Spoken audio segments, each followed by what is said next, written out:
So, good evening, good evening, good evening. We are back again. The FA Cup draw is in about 45, 50 minutes. It is on TNT and on their YouTube channel. I think it's also on BBC as well, but I may be wrong. But big up to everyone locked in. We did win at the weekend. I obviously missed the watch along because I'm a mutant and didn't hear the alarm. First time I've not heard an alarm for a watch along 7.5 years of doing them. Cheers, Gunner. Yay.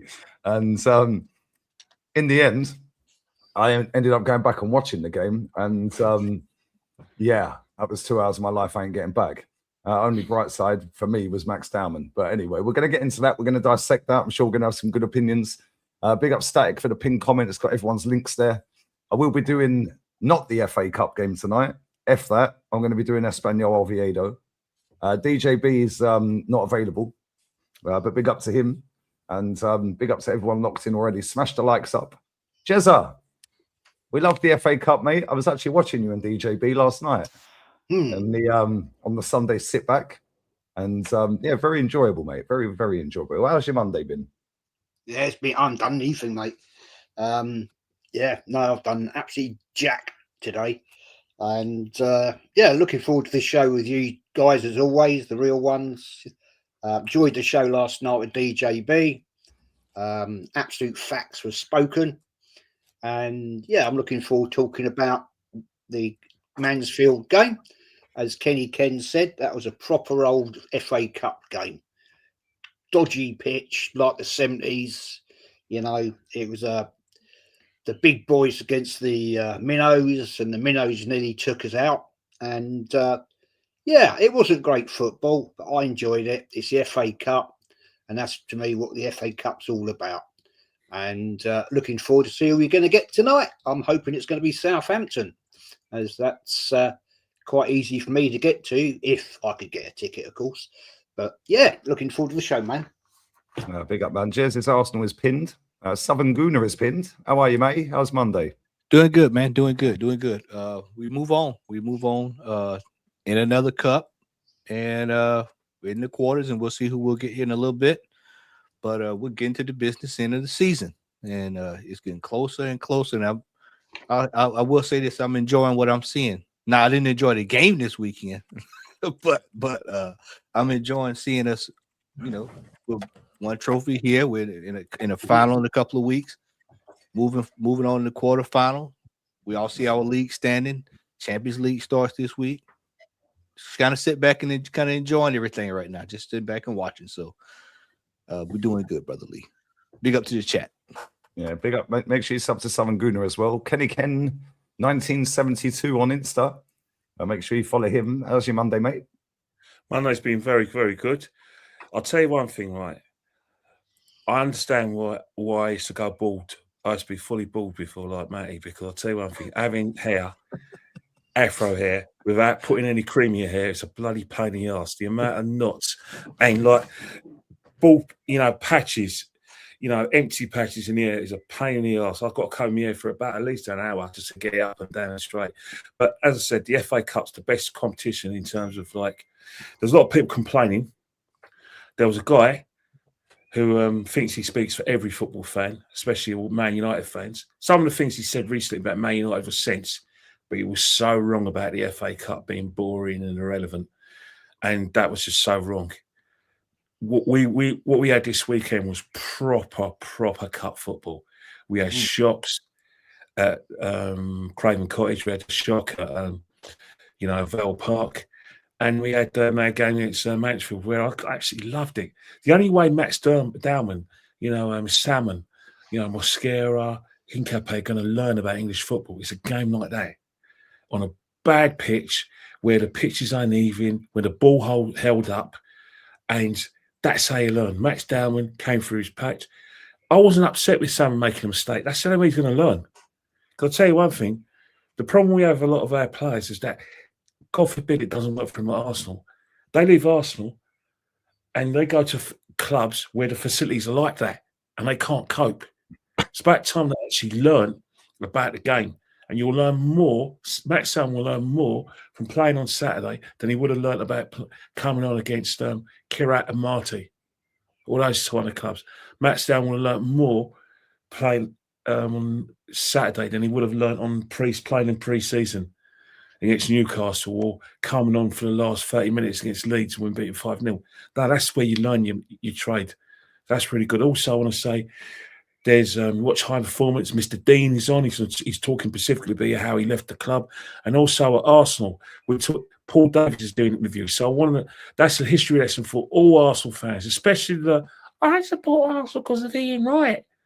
Before Ian Wright, all I've got to say: Brendan Batson, Chris Huggy White, Michael Thomas, David Rocastle, Raphael Mead, Gus Caesar. You name it, they were there before Ian Wright. And if I suspect the reason you started to put Ian Wright is because of that specific reason, well, I'm not too funny. Those guys were there before Ian Wright. And I forgot Viv Anderson as well. And let's not forget Mr. Grandad, the dad of them all, Paul Davies. Yeah, they're there before Ian Wright. So know your history. And that goes for guys who write books about, a certain demographic of Arsenal fans when you're a Liverpool fan. How about going and interview Paul Davies a bit more and make him the focus of your group instead of basing it around Ian Wright? I've had my say. Nuts on the table. Gosh, I've actually met Paul Davies as we were coming out of a game. I'll tell you what game it was. It was when Jesse Lingard danced in our stadium for the second time. Yeah, when he done the moonwalk. Yeah, and not one Arsenal fan recognised him as I was walking out the stadium. He was just walking straight. Not one Arsenal fan recognised him. Embarrassing. But yes, it is what it is. I'm going to be like Kenny before I get Jez's thoughts. Kenny sits there and says, the Tooth Fairy don't exist, and Father Christmas this and Father Christmas that. I thought that FA Cup game was absolutely dog shit. I can't lie. Yeah, and the reason I say that is because we've got a lot of players at this football club that have been here for a long time now. Gabriel Martinelli, Leandro Trossard, Calafiori's been here a good few years now. We've got experience in the team with Gabby Jesus as well. Yeah, 29 up front. Add up all their wages every week. You got Kepa, played multiple Champions League games. I may be wrong. I'm pretty sure he has played in semi-finals and Champions League finals. I may be wrong. But he's played for Real Madrid. He's played for Chelsea. He's played for massive football clubs, including ours. And I'm seeing shit show after shit show after shit show. Martinelli, what does he do? Gets the ball, runs in a straight line, turns around, runs back. Leandro Trossard can't trap a ball and then passes it straight to their player. Calafiori, big up Mansfield Town, by the way. They used my clip off of my fan cam, my voice off of my fan cam, and put a montage together on their TikTok of Calafiori. Nice. I pick up everyone who shared that as well. But absolutely rubbish. And again, he went off injured. Trossard again went off injured. Yeah. I don't necessarily blame Salmon for the cock up.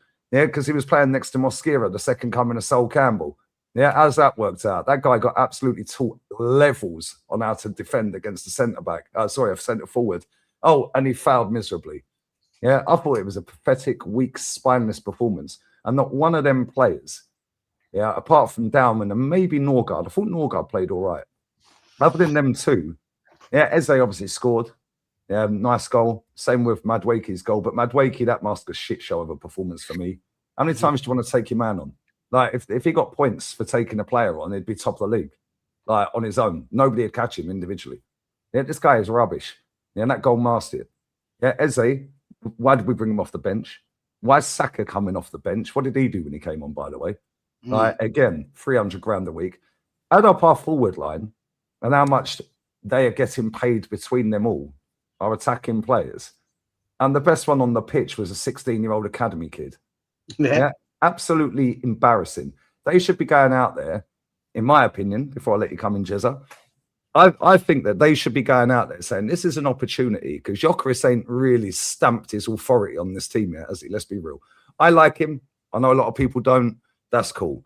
Yeah, but a lot of people are ready to bin him in the summer. I'm cool, whatever. So there's an opportunity for any of these forwards to step up, and they didn't. And for a 15-minute spell in that game, we were under the fucking cosh. This is Mansfield. No disrespect to them.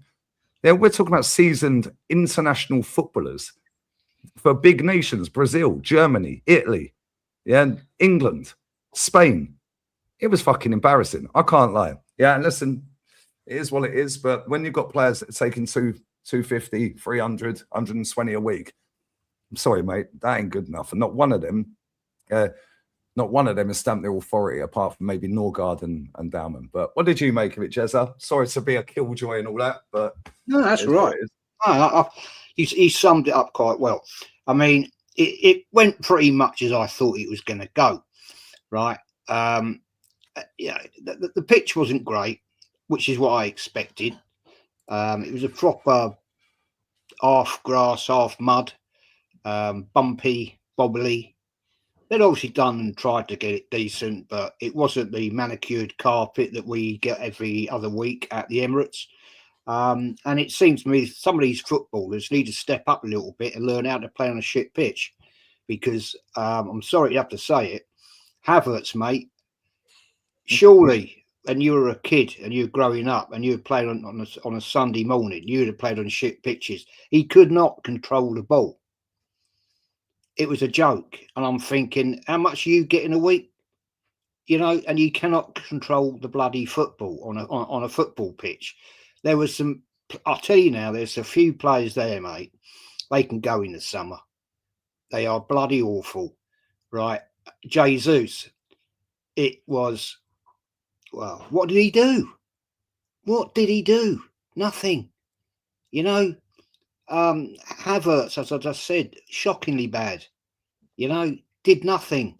Martinelli, what did you do? Nothing. You know, it was terrible. Mosquera, rubbish. You know, it was embarrassing. And we went 1-0 up. I thought, here we go. We're just going to put the hammer down now.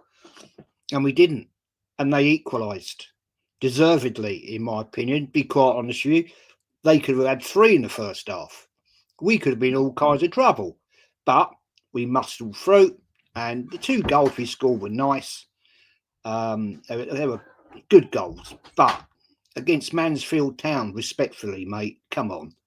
Seriously, we should have been putting them to the sword in that second half. I was expecting them to tire. And we'd say, you know, normally what happens against that sort of opposition, they'll get themselves tired. They're not as fit as those Arsenal players are. And that's when I expected it to go 3-4, you know, end up 4-1, something like that. I mean, I predicted I think I predicted 3-0. And it didn't go that way. But we're through. We're going to find out who we've got coming up shortly. And we look forward to Wednesday night when we go. We got Bayer Leverkusen. Now, if we play like that, right? I know it won't be the same team, right? There's a lot of changes in that team, but I'll tell you what, Saka, you'll be playing on Wednesday night. Step up, mate. Step up, because you were shocking. What did you actually? I don't understand why he came on. I really don't. What was the point? What was the point? Didn't need to play him. Seriously, Norgard, I thought had a good game. I thought he was all right, but there was some terrible performances there. Kepa held his own, but looked wobbly. Mate, learn to kick a ball, man. Learn to kick a ball. You're not an outfield player. You are a goalkeeper. Your distribution is shit. Seriously, poor. Pontificating, piss-arsing around on the edge of the box, right? And then picks the ball up and lobs it out straight to the opposition. Not good enough. Sorry. Well said, mate. Dowman, sorry. Dowman for me was man of the match. For Arsenal, I'm talking. I thought he was the only player that actually put his heart and soul into the bloody game. Right? He's a young man trying to prove himself. A 16-year-old kid does that Monday morning. Today he's back at school. Right? You know what I mean? Sums it up, doesn't it? Yeah, they should all be ashamed of themselves. I can't fucking lie, mate. And the fact that the pitch is bad in comparison to the carpets they play on. Well, that comes the 16-year-old can handle the ball pretty well. First touch, immaculate, left foot, right foot. Oh, it's almost like he's actually got technique. Oh, it's almost like he actually knows what he's doing because he's a pure footballer. Yeah, not a robotic system-placed player. But here's what it is. I swear, he's not English. Somebody check his passport. He's Spanish, lads. But there we go. Here's what it is. Matty, obviously, you rewatched the game back. Obviously, you did what I did. But, well, you didn't actually.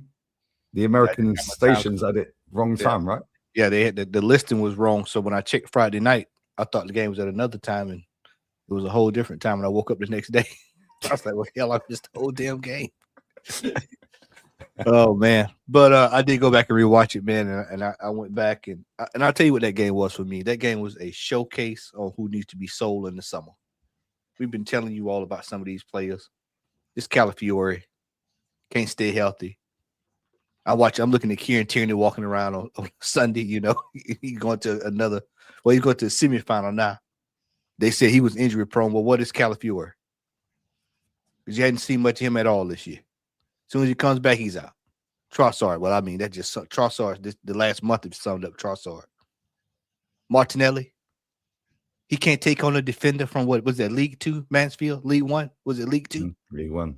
League 1. League 1. He can't beat that. He's getting paid top dollar. He can't beat that. Not one time did he get past him. Not one. Zero. Zilch. And we're paying him top dollar. Jesus. Oh, yeah.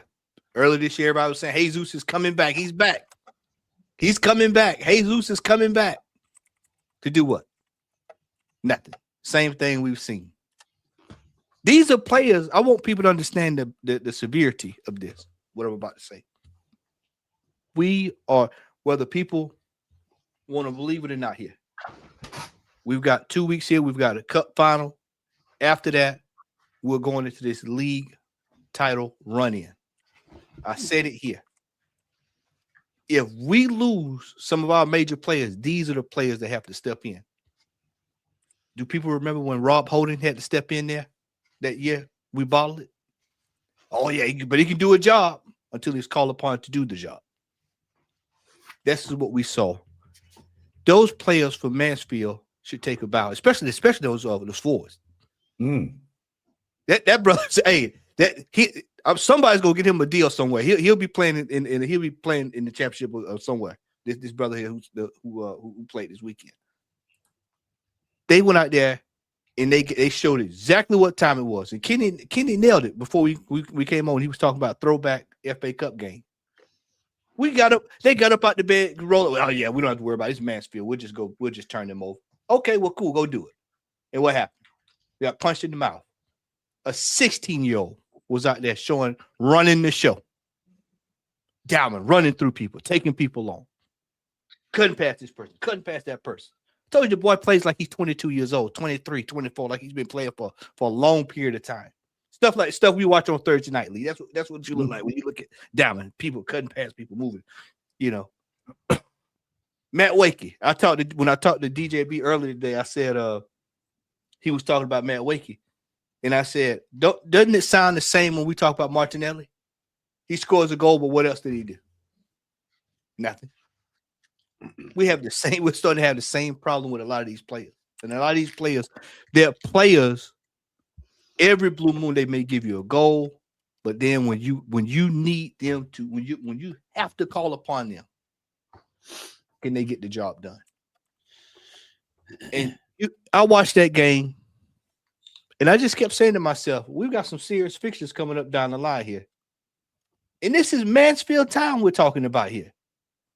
Mansfield Town. Most of my American cohort had no clue who Mansfield Town was until we played them this week. And we're out there scuffling. Oh, well, man, you know, like I was saying, the pitch is bad. Look, man, they told me they got Martinelli from the favela. And I'm here to tell you, if they got him from the favela, he's played on worse. So that ain't no excuse. That was Jesus. Yeah, and Jesus too. This past weekend. So I'm not. But hey, and I've been in the favela. I've seen it firsthand. And at least got the pictures to prove it. So to know what it looks like on a pitch in the favela. So no, I'm not buying that. These players need to be moved on in the summer. Take all offers or accept it. Whatever you have, come to the table. We're gonna have a fire sale at the end of the year at the Emirates out in the parking lot. Come on down. We got you. We got a Trossard for you. We got a Martinelli for you. We've got a Jesus, a Calafiore. Man, I'm telling you, if any Italian team pull up to want to buy him, he's out. Got to go. It's time to move these players on. And even if, and this is a strong if, even if we win the title this year, there has to be wholesale changes with some of these players because you cannot count on these players 2 years in a row. I'm telling you that now. Not gonna happen. Not gonna happen. We've already we got to foot the bill on Matt Wakey, so that's why I didn't mention him in there, unless you can find somebody that want to buy him. But it's time for some of these players to go. We are seeing the same thing that we've seen over and over and over and over and over and over. Max Dowman comes out there, 16. That's the age group I coach, 16. And he's out there showing up grown men. Grown men. He's got to ask for a ride. He's got to ride with one of them to the game. Hey, can I get a ride with you to the game? They're driving to the game. And he's out doing those guys. Yeah, I know he had a couple of mistakes, and that's normal for a player at 16. He's supposed to have mistakes, and turnovers here, maybe miss a one-on-one there, a errant shot here or there. That's normal. That's normal stuff. But for some of these players making top dollar, 200, 300, 100, 325, that's unacceptable. And that was against Mansfield. So when we get this draw in a minute, it's going to be very interesting to see who we draw. I see a lot of people say, I want Port Vale. I want Southampton. Okay, cool. I keep telling you, this FA Cup doesn't matter who you play, because as soon as you pull up. But I'm here to tell you, we get Manchester City. If we get one of the big boys, even West Ham, you watch what I tell you, and they come out there with that kind of performance that they put out there against Mansfield, we'll be right. We'll be out the FA Cup before you know it, because you cannot play like that and expect to keep trying to get by. And the first thing, Lee and panel, that I thought about when I went back and watched that game, I said, this is how we're playing in the league. It's bleeding over. Bleeding over, scraping by again. Here we are again with the second squad. Second squad is scraping by. So that tells me that we have an issue. And before I turn over to Kenny, shout out to that journalist in the post-game presser from Ireland. Thank you, Shane, for sending me that, because that brother asked the concrete questions that need to be asked and put the manager on the spot. And if you didn't miss it, go back and check it out, because he got up front and in the face of Arteta, because that's how you're supposed to ask the manager. Why didn't you do this? Why didn't you do that? What happened here? Why you changed this? What Arteta didn't know what to do. He had questions. Old girl asked him 4 or 5 years ago, so he didn't know what to do. But that's to give a shout out to that brother there. And we need to fix up. We got Leverkusen this week, and they're going to come play. Me and Lee watch enough Bundesliga to tell you, if you think you just for the roll over, bro, just run over them. Okay, cool. All right, we'll see how that's going to work out. And then we've got do we play this weekend or are we off this weekend? No, we've got Evan. And that's going to be another one. That's going to be another. You best believe, because they'll have their players this time, because last time we played them, they were all the AFCON. So they have most of the Warriors there for them this week. And then we get ready for this cup final that I'm counting down the days. I cannot wait to this cup final, because that cup final is going to dictate a lot about it for the rest of this season, because a lot is riding on that game, whether people want to believe it or not. A lot is riding on that game. A lot of the season is riding on that game for me. And so we got to fix up here. We got to fix up. We need to be. I understand we're still where we are in the league, and I understand that we're winning, but at the same time, there has to be a level of professionalism when we win these games. All this scuffling and stuff. Even when I coached, I didn't like my team going into the final end of the season scuffling, because at some point you can get got just like that. So you need to be professional in what you do. No, well said, man. Well said. Smash these likes up before I move over to Kenny. Let me just get GK's 2 super chats for Matty. Great news! I got a job where you are from. It's a multimedia journalist for Fox ABC Macon, bro. Congratulations, brother! Shout out, big up, GK. GK, hit me up, brother. Got me a new bar buddy now. But yeah, Kenny. Obviously, you've heard what we said. Yeah, 400 in the building, by the way. Smash these likes up. 100 likes is shambolic. Yeah, make sure you're subbing to all the lads. What did you make of it? Obviously, I know some of your thoughts on what we were saying backstage, but obviously a lot of people won't know. But what did you make of it overall? Well, the thing about it's what we expected. He made 9 changes, and in midfield he had no holding midfielder whatsoever. It was kind of a patched up team because he knew that he had to rest players in lieu of Leverkusen, and the league games as well. He knows we're running an empty. I think we kind of knew it was going to be like a really, really mixed performance because look, you think about the midfield he had. Was it Trossard, Eze, and he had Havertz in midfield? That's where's the older midfielder? Where's the sort of discipline? There's no discipline there. They're all going to want time on the ball. You weren't going to get time in that kind of game. And then he had Martinelli. Well, Martinelli's a mess. I mean, I've stopped, watching, sort of reading the tweets where they've criticised Martinelli's performances. It was like that on Wednesday. It was like that on Saturday. I've given up because I was saying it all summer. Sell. This is what's going to happen. This is what we're going to get. Oh, yeah, he might come good. And then when he scores and he goes to the bench, people, like I said, rewrite history. The guy's not good enough to play for Arsenal. He probably never has been. I mean, proof in the pudding. We've been trying to. Mikel Arteta was trying to sell him 3 years ago and get Mudryk in. Yeah, Mudryk didn't work out. But the fact is, the train of thought was Martinelli's not a man. And he's got worse since that. If he's at this football club at the end of the season, then we've got to ask some major, major, major questions. Kai Havertz is, again, people say that he's going to be the alpha and omega. No, he's not. He's just come back from injury. Game like that, where he's going to get no time on the ball. It's not going to work for him. And don't get me started on Trossard. I've been calling him all season one of the biggest dibbly-dobblies in football. And everyone's going, oh, but he does this and that. Look, calling someone a dibbly-dobbly is not an insult. It's not even a compliment. It's just a fact.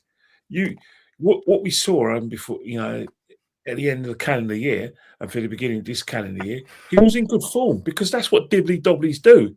Dibbly-dobblies actually play well some of the time, but they got limitations. And that's what Trossard's got, limitations. And that when he's bad, you will know from his poor performances he's not on Arsenal level. But hey, who knows, eh? And that was it. And then obviously you had Madueke. Well, he scored his goal. Respect to him. That's what he does. Eze scored a really good goal. Max Dowman, again, I learnt more about Max Dowman than I ever learnt in all the games he played. And I was happy with what I learned. I don't care about when we're 4-0 up against Leeds when the game's already won. I don't care about it. I'm not going to celebrate a performance like that. I'm not going to celebrate preseason performances. I want to see what he could do in a live game when he starts, and he didn't let me down. Same with Salmon. He didn't let me down. He made a mistake. Good luck. Get on with it. Football. Move on. Mascara. Good learning curve for him. He has so much time on the ball when he plays in the Champions League and the Premier League. Well, he learnt a bit about playing a team in League One. They don't care about whether you're the next big thing coming out of Spain. They don't care about your pedigree and playing for Valencia or playing for the Anchoinas. They couldn't give 2 hoots about that. All they care about is making a name for themselves. Big learning curve. Hincapié learnt. Calafiori, what can we say, mate? What can we say about Calafiori, what we didn't know already? We knew Calafiori was going to play like that. We knew in a patch that a team like that, he was going to play like that. And that's what we knew. But we also knew we were going to win the game because of the fact that when it comes to like the quality, that would get us through. We scraped through. Let's forget it. It was symptom of how badly we've been playing. Most of the season since November. How we're 7 points ahead, and how we're poised for the Champions League, and how we're in the FA Cup, albeit for easy times. I don't know, because when teams go for quadruples, they play some super football. Liverpool were playing some good football, believe it or not. When Salah was on his 25th goal by then last season. You think about Man City teams, Haaland scoring goals, and Man United teams in '99, Colin York. This team, I don't see no Mo Salah. I don't see no Colin York. I don't see no Haaland De Bruyne. Again, how we're in line for probably one of the most decorated seasons ever, I'll never know. But like, as I said before, I said on Dan's show, the Gyökeres stats is one of the biggest lies in football in terms of his 15 goals. The fact we're going for a quadruple is one of the biggest lies ever. Because, as I said before, it's a myth. But, hey-oh, I'm all for it. Because life's been a right BITCH to us, where we have played well and we've got nothing to show for it. No, well said. Hey, listen, I I don't care how badly we play if at the end of May we've won trophies. Couldn't care less. Yeah, and all the people that say we're not good to watch and all that, I totally agree with them. We're crap. Yeah, we are so boring to watch. But as a consistent unit, we are very consistent at what we do. But that needs to get us over the line this season. Otherwise, we've all been bored out of our box all season and end up empty-handed again after leading the league for probably another 93%. And if he does that again, yeah, I think there's going to be an awful lot of people that are just going to tap out. Yeah, that have supported this guy, supported him, had arguments with people like us that have been questioning him even after wins. You know, I read some of my fan cam comments today. Oh, this guy, yeah, we could win the quadruple and he'll still be fucking angry. Well, go and win it then. Yeah, and you'll find out. What's this guy going to do if Arsenal wins something? Celebrate, mate. What we're doing it and then carry on as normal. Like, I find it hilarious because we haven't actually won anything yet. And the fact that our B team played exactly the same way as our first team, that's kind of good in a way because Arteta's honed that into them. Yeah, they all understand the assignment. Yeah, but at the same time, that is going to, at some point, and maybe we won't. Maybe we will get away with it. Maybe we go on and do 2, 3, 4 trophies this season. Hopefully, because otherwise I'm fucking bored, mate. Yeah, but at the same time, yeah, as soon as we get a result that goes negative, i.e. a loss, everyone's going to go, well, I didn't see that coming. Whereas we sit here week in, week out and go, right, yeah, cool, we won the game, but he was crap. I was watching, it's funny saying this, actually. I was watching Gary Lineker, Alan Shearer, Micah Richards with Thierry Henry from 2 years ago, over 2 years ago. I was watching it again today. I watched it when it happened, when they had the podcast. I watched it again today. Yeah, it just came on. I was cooking. It just came on in the background after I finished the stream that I was watching. And Henry was sitting there saying, Arsenal fans in the stadium were fucking screaming and shouting to get me off the pitch. And I looked over and Bergkamp's number came up. He goes, I felt physically sick, you know, because I was dropping a stinker. He goes, I scored the winner in the last minute. Yeah, he goes, but I shouldn't have been on the pitch. I was the worst player on it. He goes, and I was walking around. He goes, I'll go to the supermarket. Arsenal fans would be calling me out. Yeah, I'd be in the car park. Arsenal fans would be calling me out. Yeah, blah, blah, blah. And he goes, and I liked that because it kept me on my toes. Yeah, this was only 2 years ago, he's saying this. Yeah. So now I'm looking at it, I'm thinking, like, why can't you call out a player if they win the game? Why does everything have to be jolly and happy? Yeah, the fact and reality is we should be beating most of the teams we play, and we are beating them. Yeah, no style, no panache, nothing. We get the odd nice goal every now and again. We get the odd good game every now and again. Yeah, which is cool. But at the same time, he better win something. Otherwise, we're all going to be sitting here, doom and gloom, yeah, at the end of the season going, well, that was a waste of fucking time then, wasn't it? Yeah, finished second again. Oh, got knocked out the champs again. Oh, didn't win the League Cup. Oh, yeah, didn't win the FA Cup. Oh, what, should we give him another contract, pay him 19 million this time? Yeah, should we give Jesus a contract? That guy's a disgrace, by the way. I didn't even know he was on the pitch at the weekend. Yeah, and that guy's telling us, yeah? That guy is telling us that he wants to stay at Arsenal and he wants to play, go to the World Cup. Bro, the only way you're going to the World Cup is as a spectator, mate. Yeah, that's it. Because he ain't playing for Brazil. I'll be shocked if that guy gets a game. Martinelli's caught life because Rodrigo's out injured, done an ACL. Yeah, but the fact is, I don't care how we play. And people can laugh and joke about how we play corners this, corners that. We've actually scored more open play goals since Christmas Eve or Christmas Day than any other team. But people highlight how good our corners are. And they just think we only score from corners. We've actually scored more open play goals than anyone since that day. Yeah, but he better win St. Jez, because it's tiring. Yeah. And seeing so many players getting paid so much money, and it's not even just about the money. It's about the constant PR for this team and the constant PR for the players. And then you see them just walking around the pitch looking lost. Yeah. And I don't know whether that's down to them, down to the manager, or a bit of both, but it ain't good. Even his biggest fans go to the game, some of them, or sit on their channels on Twitter or whatever and say, this ain't good to watch. This ain't good to watch. So they'll be the ones that will be screaming and shouting if you don't win nothing, Jez. It won't be us. Well, it's a couple of good points there. When you consider Maddie UK was pretty trash, right?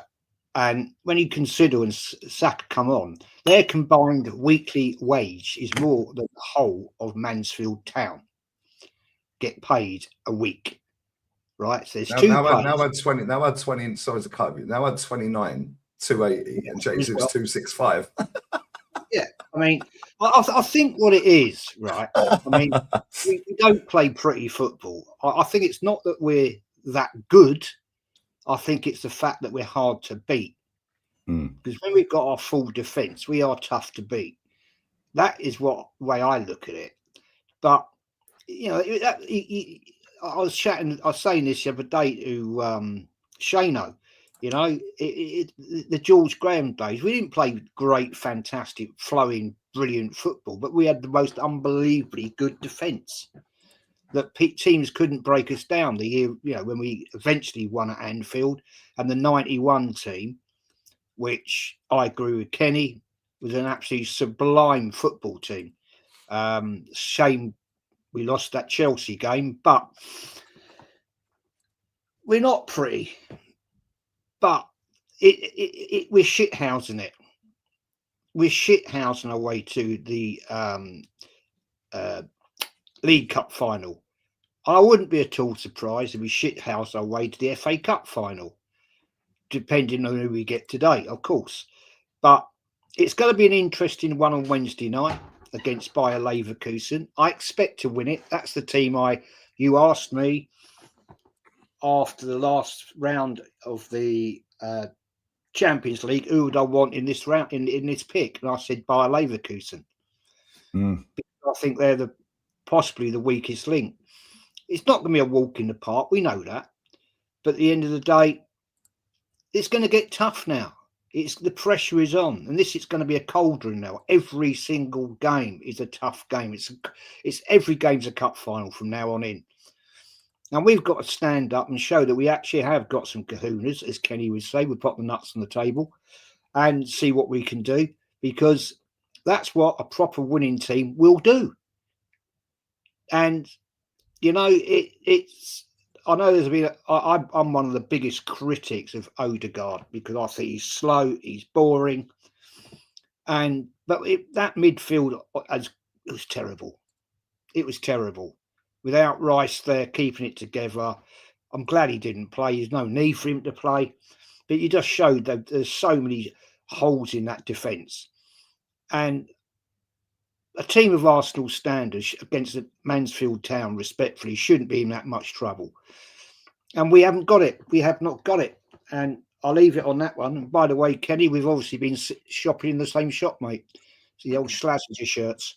So we didn't get that memo. Me and Matty didn't get that. Yeah, sorry, I meant to send it to you.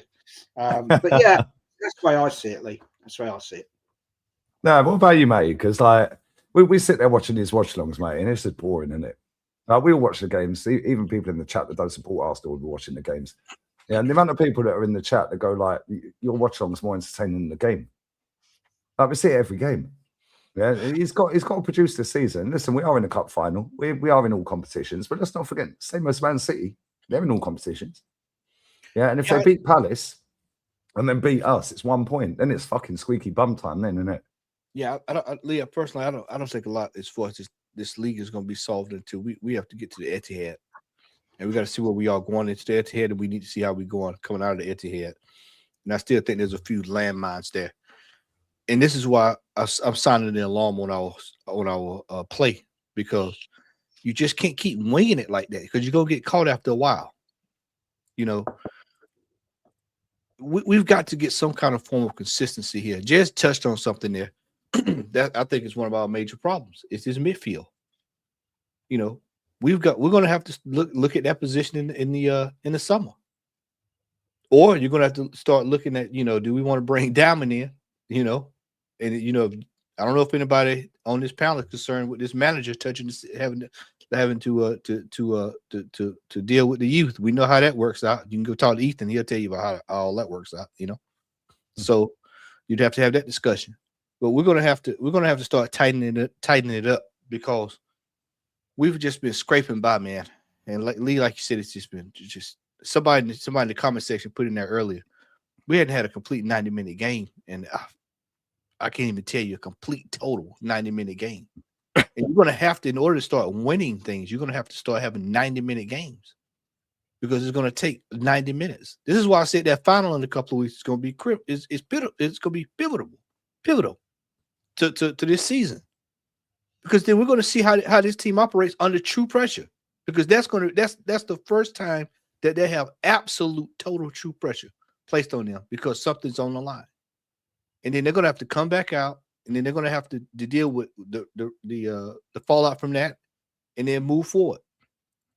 And this is why I said it's imperative that we win, because I believe that that'll at least take the nerves off, and maybe they'll start playing a little bit better. Because I think they are a little bit nervous. We play like we're a little bit nervous. This manager is starting to make decisions. He's got to start looking here. We got players injured. Trossard's injured. Calafiore, I mean, he really wasn't doing much anyway. So, you know, Cappy's pretty much sorted that out. And for God's sake, I hope what I read today is true, that we signing him to a long-term deal. But Lee, I mean, it's been one of those seasons where watching us has been rough. And yeah, I mean, yeah, we're winning. That's great. But I'm telling you now, if you think this is sustainable going into next season, oh please, I've got a bridge for you. I've got two bridges for you. If you think this is sustainable, you know, Lee, I mean, fellas, I hope we win something this year. I'm praying we win something this year. You know, I'm sitting back and I'm looking at, you know, everything on the big spread, and I'm saying the trophies, the opportunities are there. Are we going to be able to get over the line and do this? Because the way we're playing now is we just get just enough. It's just like a child. A child is just doing enough just not to piss you off as the parent. When they bring home the grades, it's just enough for you to say, look and say, well, yeah, you passing, but you barely passing. You know, do you want to leave it to the last day and get the F? Do you want that F on the last day, or do you want that D? You know, D means you didn't fail, but you didn't pass. And that's what I want to avoid here. We need to tighten it up here, because we've been scraping by. We have been scraping by. And I'm here to tell you, you're not gonna be able to scrape by in the FA Cup, and not the FA Cup, but in this Carabao Cup final, because you're gonna have to face it head on. And we're gonna have to take that team to the soil when we play them. And then we're gonna have to deal with Everton this coming up weekend, and as Jess stated, Leverkusen this week too. We got a lot of opportunities here to tighten it up. And I actually agree with that statement. Two trophies minimum is the way I'm looking at things. The way everything's laid out, and the money that's been spent, because nobody forgets that. People don't even talk about that anymore. The money that has been spent out, and the contract that's been put out for some of these players, there needs to be at least 2 trophies coming in here this year. I don't care what trophies they are. There needs to be 2 trophies. Ultimately, I would love to win the Premier League, and I absolutely would love to win the Champions League. I'd be over the moon, you know. But he's going to have to do something. He just ain't going to be able to walk by with a Carabao Cup this year. Think he was just going to get by with that. No. He had that chance about 3 years ago. So he's going to have to tighten it up. He's going to have to do something here. And a lot of these players, let's just keep it above. A lot of these players, I said this on Pot's channel a couple of weeks ago. This is the time that we're going to find out who needs to be at this football club going forward. Because if they cannot get it done now, gentlemen, they will probably never be able to get it done. And it's just like I said, if this manager can't get it done this year, that's it. It's over. There's nothing else to talk about, nothing else to discuss. Bring in the next man, and we're going to we'll have a shot at it with the next man. But for me, I just want to see the not necessarily the style of play, but we just need to start being more professional. We need to stop. I'm seeing errors. We're seeing goofy errors. Seeing Rhea doing that pass the other night, Lee. In the game. This is we're in March now. We shouldn't be seeing these kind of things. These are the kind of things that I'm talking about. And for anybody who thinks I'm crazy, let's go back to when we played Birmingham City in that chaos there with Koscielny and Szczesny there, and then goofing off at the back and not paying attention. And we all know how that played out. You have to be locked in during this time of the season. Everybody has to be locked in. You see Cappy, he's locked in. Ray and Gabriel the other night against Wolves. We see that at Sunderland as well, didn't we? Yeah. These are the kind of moments, I remember a couple seasons back there. I remember Kenny was signing that alarm on. Well, look at this. Hey, we're leaking goals. We're leaking goals. We're leaking goals. And then you look at this year, that we have a tendency to be suspect in critical junctures. We get out of it with set pieces and corners and ole and own goals. So we have to be cognizant of this going into these next few games. I'm glad we're at the top of the table. I'm glad we're moving on in the Carabao Cup. I'm glad we're moving it on in the quarterfinals. I'm glad we're playing Leverkusen. I hope we can move on there. But at the same time, we have to be cognizant of we cannot make these kind of foolish errors as the games start to wind down because we don't have the room to make this stuff up anymore. So that's my 2 cents. Nah, well said, man. Yeah, spot on. 500 in the building. Smash the likes up. What about you, Kenny? Obviously, you go to the games. Yeah, maybe you need to get DJB's sleeping bag. Yeah, and have a little nightcap because it is boring, isn't it, mate? It is. And he's got to win it. And I'm pretty sure, Kenny, sorry, Milan, sorry, I need to go to the bathroom as well. I'm pretty sure you won't care if we're lifting the trophy at the end of the season or even the League Cup. My biggest problem, and this is probably what gets me into trouble and why I fall out of people sometimes I chat, is I always look at the bigger picture. I always look at the long term. And that's my biggest problem. I should really try and enjoy it, be more short term. But the thing is that I always have concerns about us in the future. Yeah, we've got to win it, and we've got to win it as best we can. But in the future, I could tell you that if we play like this next season, we'll be out of the quarterfinals of the Carabao Cup. We'll probably be third in the league, and we won't be anywhere near the Champions League favourites. That's my opinion because we're winging it now. But a lot of it's to do with fatigue. We are on our last legs, and that's my biggest concern. Is that when I look at Man City, I look at their performance against Newcastle, and I just look at a team that is looking a bit fresher now. Look who's coming back, and he looked fresh. Foden. Clearly, there must be an injury where he's not letting him come out of the shackles. He's just holding him back. Didn't even play Haaland against Newcastle, but they look like $1 million. Mamouche came on, looked fresh when he came on, scored a banger. Savinho looks better now. All right, it's the FA Cup, but blah blah. But can you imagine? He's got that to call on. He's already got Semenyo. He's already John Stones is coming back. He's looking a bit sharpish. Rodri doesn't really need it at the moment. Can you imagine that? Let's just sort of fast forward to the League Cup final. Our bench against their bench. Our fitness against their fitness. And then you've got the massive pictures of Wembley, the emotional occasion. And I am concerned about that game in itself. Yeah, anything can happen, blah, blah. But when I think about players like Martinelli, I can compare him to what Man City got. I am concerned. When I look at the, Havertz, not fully fit, but I look at their great players and they're much fitter than ours. I am concerned. And that's the situation. There's still a lot of football to be played this season. Yes, we're 7 points ahead. Yes, if Man City win their game in hand, they're going to be 4 points. And if they beat us, we're still going to be in front by a point. And anything can happen. But it's when I love our fans. Our fans are the best fans in the country. I love the way they celebrated after Brighton. I really loved it.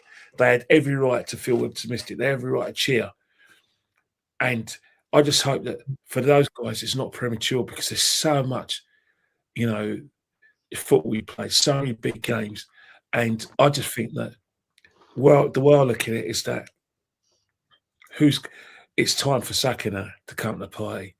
It's time for Havertz to come to the party, but the problem is they're not fit. No. Gabriel, the only person who looks like he's come to the party though is Gabriel, and it's Brighton. I thought that was one of his best defensive performances in the years. I haven't seen him play that well in years, and he plays well most of the time, but that well, ain't seen it. We're going to need more than that, but we can't rely on rear guard actions at home and away. You know what I mean? Because at the end of the day, something's going to go wrong. You're going to play a team that's got a striker. Brighton didn't have a striker. They relied on a 35-year-old, and it showed. The manager was whinging and moaning about, I like winning games differently. Well, that's on you, mate. Can I ask you a question? Right. Yeah. I know it's different for Matty and League. They're living abroad now. But one of the things that really winds me up is like tonight we've got on TNT Sports, we've got the quarterfinals draw. Yes, right, yeah. And all the games of the FA Cup would be on TNT. Now, this says to me, I don't know what you guys use on this, but I've got very strong feelings about it. I had a bit of a rant last night with DJ. It says to me that the FA have sold out the FA Cup, right? Because the FA Cup was always on BBC or ITV. Always. So all those fans, Arsenal fans, let's talk about Mansfield fans that can't afford TNT. They can barely afford to pay for a bloody TV license, some people, right? They're sold out. And I think it's a bloody shocking disgrace. I don't know what your view is. I do think about it, but I think what's happened is that the FA... Sorry, has somebody got their TV on in the background? No, it's not me. Mine's off. No. No, it's not. It's her doing her hair. Oh, hairdryer. Fair enough. One thing I will say is that MC FC Relay is completely correct, because it's come on mine as well. He's correct with what in the chat. He's correct about the first name out of the hat, or first names out of the hat. Yes, Southampton. Yes. So, Jez, fill your boots, mate. Fill your boots, mate. That's going to be a nice. That's another team that's not in the Premiership we're playing, by the way. But Man United had an easy route when they won their cups with Ten Hag. And you would love to see Chelsea's draw as well. You'd love that one. You'll love it, mate. Chelsea and Arsenal be kept apart. Lovely. Chelsea got Port Vale. Fucking hell. Yeah. I'll tell you one thing, though. One thing, Jez, you City got Liverpool. Liverpool City. He looks like, City Liverpool. But he looks like, from where I'm sitting, Jez, is the Premier League have done a major demolition job in the FA. Can you imagine? Yeah. You look at the scheduling at the FA, and this is going to be happening for the next few seasons, because they got a deal where TNT Sports and the BBC plus the FA and the Premier League have got a locked-in agreement for 4 years. Don't quote me; it could be even more. Where the scheduling is always going to be against fans like yourself who love our great game. It's always going to be a situation where, because of the scheduling, you're going to see a situation where the FA Cup quarter-final is in April on Easter Sunday. Well, the FA Cup quarter-final last year was about this time. Yeah. It's like they're moving it away and making the cup competition as relevant as you like. And people like, Mark Goldbridge are saying the FA Cup's irrelevant, blah, blah. And we haven't got anything to fight him with, because the BBC don't want any live sport. ITV have given up on a deal. They're all saving their money for the World Cup this year. Every money they've got. ITV, Jess, is on its last. It needs a lick of it. It needs financial backing from abroad, because you look at it, when you get Corriedale, ITV are in the shit. when you've got situations where all you're getting is reality TV, you know something's wrong. Channel 4 is in the same bit. Hollyoaks is you might as well put Hollyoaks on like I said, the children's channel, because they're moving the schedules. They're a skint. The BBC rely on their license fee, and no one wants to pay the license fee because they've got a beef for the BBC. So football and terrestrial TV is dying on its arse. It is. And but I hear you. Because the other day, it's not just the BBC. Look at the rugby. There's 5 nations, there's 6 nations. The BBC are giving it away to ITV. Yeah. So that's it. We're going to lose Wimbledon soon. In a few years' time, we're going to lose the World Championship snooker. Before you know it, in 5 years' time, you'll be very surprised if you see live football, with the exception of the World Cup and European Championships, on terrestrial TV. So that's a sellout.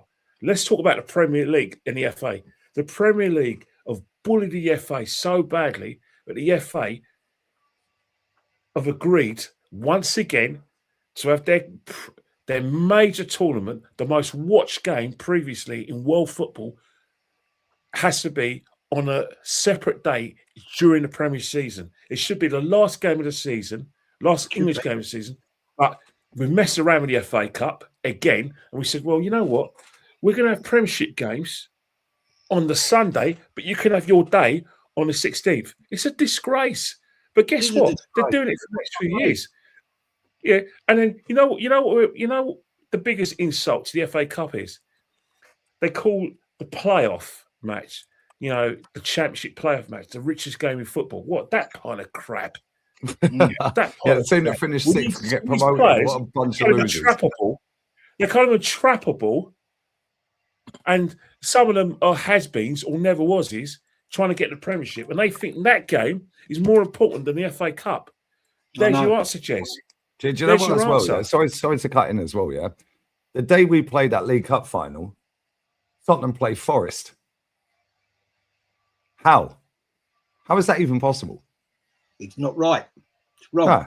We play after. By the time their game finishes with stoppage time in that game, we'll be kicking off about 10 minutes later. Well, you know what they're gonna do with that Spurs and Forest game. That is big money now. That's the relegation ticket.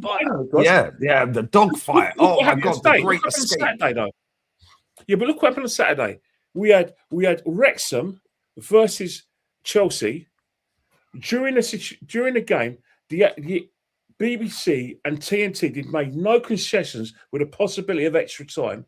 So TNT kicked off their game at 8 o'clock, and we were still in the midst of extra time for Wrexham Chelsea, which is a disgrace. That was a classic. That was a classic game. Yeah, Chelsea were poor, Wrexham were brilliant, but we were forced to either miss the start of the Newcastle game, Man City game, which I was, which I did, or blow out an excellent game that we were watching between Wrexham and Chelsea. To go and watch the Newcastle game, it's a disgrace. That's disrespectful.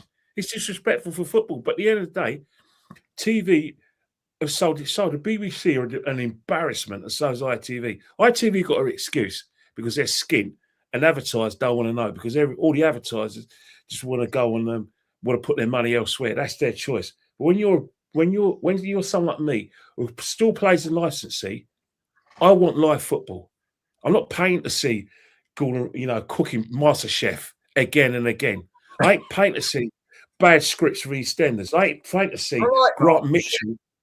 Yeah, but I'm not too far. I ain't paying to see Grant Mitchell come back for a storyline that doesn't make sense. I ain't paying about 15 times he's been back, isn't he? Fucking hell. Yeah, I'm not too funny. I ain't paying for the possibility of Mick Carter to come back from the dead when they couldn't find him. I ain't paying for that rubbish. But that's what I'm paying for. I'm paying for that crap instead of getting live football. Thank God for Match of the Day, because that's my only saving grace. Yeah, but even that shit, Kenny. I haven't watched Match of the Day for about 15 years. It was a load of crap. As soon as Alan Hansen came off a Match of the Day, it was a waste of time. I'll tell you what. But the trouble is that's all I got. That's all I got. They got rid of Gary Lineker from Match of the Day and replaced him with Gabby Euroff, Kelly Cates, and Mark Chapman. Very good. Alan Shearer, another one. Waste of time. Who wants to listen to that? I was happy with what we got. I'm happy. I was happy with my diet of football. Football Focus has been a joke for years. They what am I might as well getting bring my Dirty life Den back for? to EastEnders and cheer you up, Kenny. You They- know what I No, mean? don't worry. He's dead. He's dead. They got his daughter back though. Oh, for And fuck's guess sake. what? I found out Grant Mitchell's got a son. Hey, I didn't know that until I flicked through the TV. So that's what I'm paying for, these bad storylines at EastEnders. I tell you what, it's gonna go to, at the rate it's going. Y'all are gonna go the same way that it's going over here, where you've got to have one subscription to get to this. You got to get to another subscription to get to this. So my Premier League subscription is completely different than the FA Cup subscription. Then the League Cup subscription is in line with the Champions League. So that's the one plus is I can watch the League Cup and the Champions League on Paramount. But then you got to go to ESPN to watch the FA Cup. Then you got to go to NBC to watch the Premier League. It's funny you saying that, yeah, because here, I was looking at, funny enough, I was looking at this yesterday afternoon, right? If Champions League, yeah, you're a lifesaver with Champions Leagues, mate, yeah, because I don't get Champions League subscription out here. Yeah, I can, but I have to have fiber with the same channel, with the same company. Yeah, with Movistar. Yeah, or Orange. Yeah, but Orange will only give you one game a week on that, whereas Movistar Plus, and I'm with Avatel, my Wi-Fi, yeah. But I looked at something yesterday. I was doing my Googles for 117 euros, which is about £100 a month. It's about $117. The conversion rate is pretty similar, yeah.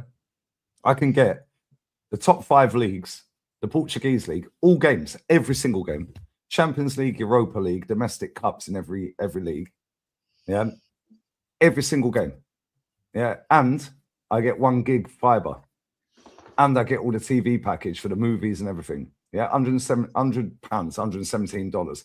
I thought, well, that ain't actually too bad. That ain't actually too bad because my Wi-Fi is €25 a month. That used to be regular cable back in the day, Lee. That's how it used to be. You paid to have everything. €25 a month for my Wi-Fi. I pay €30 a month for DAZN. So there's 55 straight away. Yeah. And then I don't get every La Liga game on DAZN. Yeah. There's 3 weeks where they don't have it.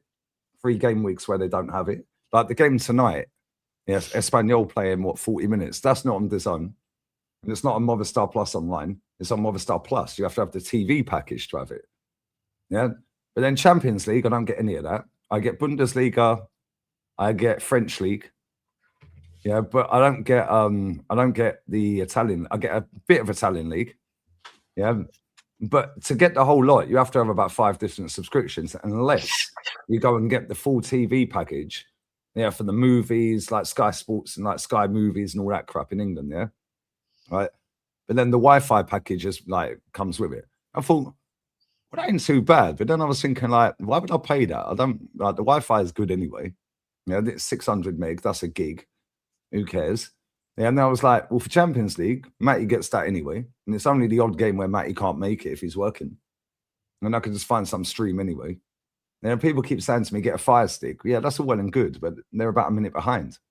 Yeah, it's like if I'm not streaming, then that's cool. I'd probably get a Fire Stick, 10 euros a month. Wouldn't have to pay any of this.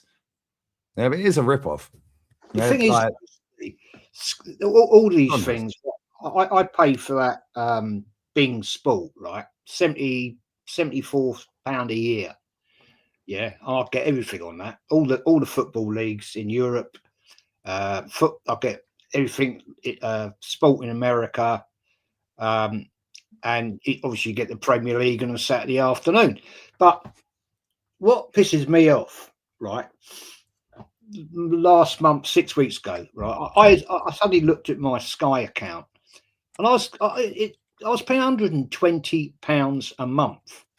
So I rang them up, and I said, right, cancel Sky Sports, cancel this, cancel that. It's too expensive. I can't afford it.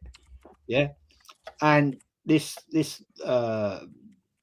woman I spoke to was very helpful, and she said, "Oh well, we can actually reduce the cost." So, sorry, Jez, 1 second, because Matty's got to bounce. Sorry, Jez. Oh, Matty, shout your channel out, my friend. Southern going here on YouTube for the getting to head to work, fellas. Good chatting with you all. Chat to everybody. Take care, okay, brother. Big up, brothers. yeah, man. Take care, All right. Matty. Cheers. Take care. Love, mate. Take care, mate. Yeah, so I said to this woman, I said, look, I know this is ridiculous now.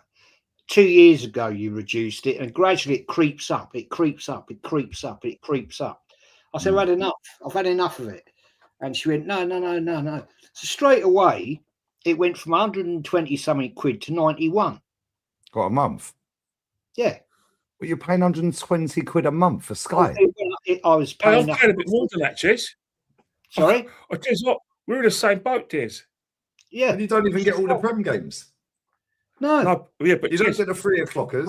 Yeah, You don't get TNT gets 3 about o'clock. a third of the games. You get midday, or you get, Ah. and then she said, "Oh, I'll reduce it down to £91." I said, "Well, why didn't you do this before? Why have I got to ring up? All this bullshit." Yeah, and I said, "I don't want Sky Kids. That's obviously on there for the grandkids. Yeah, for the kids, yeah, the little ones. And so I kept that, but basically I didn't cancel anything." And she said, "Oh no, we can bring it down to £91." And that's an ultra HD as well. And I said, well, that's another gimmick. Why didn't you just bloody do it anyway? What is it? Ultra HD? Like, what's a load of bollocks?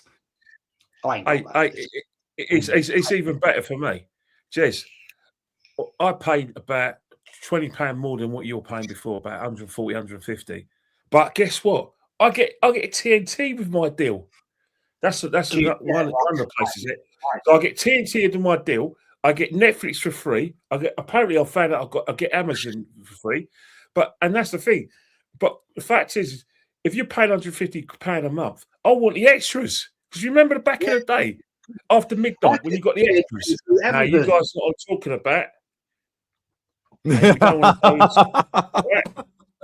I don't get the extras. I don't get extras. And I'm paying all that money. You need to change your settings on that one, Kenny. I don't want to change your settings.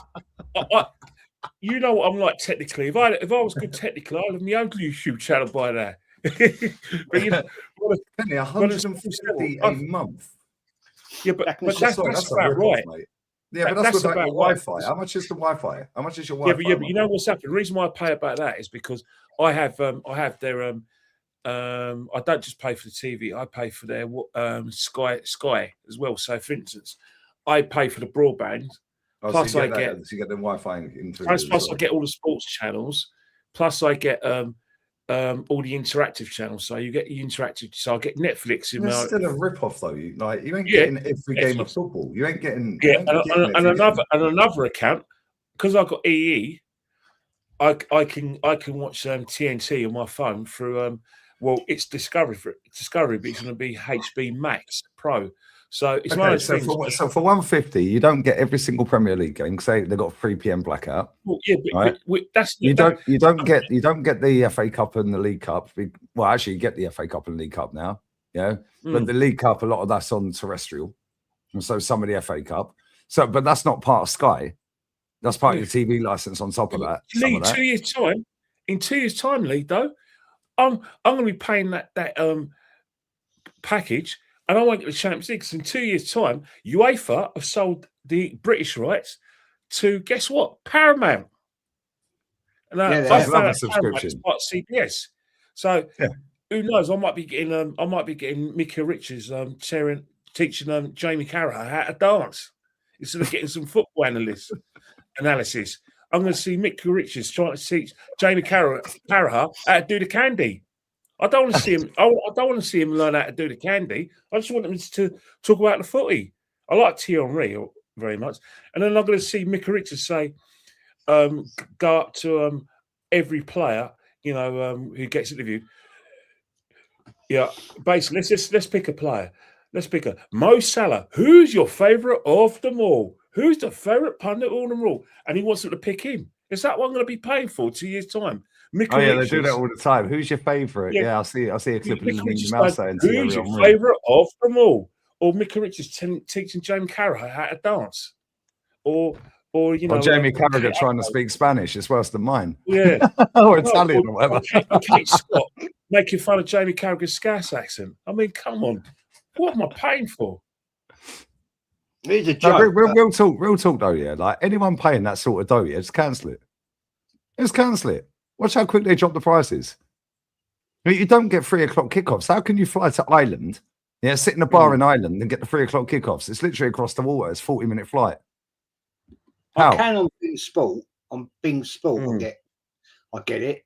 But this is the thing, Jez. I get every single Premier League game for 20. Well, and it's not just Premier League. Yeah, I get snooker, darts. Yeah, you live abroad though.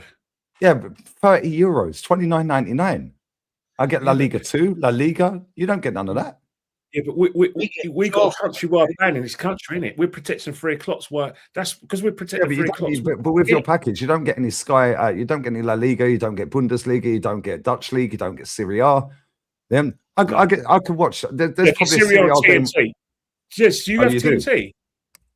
Sorry, you must have TNT, Jez. Do you have TNT?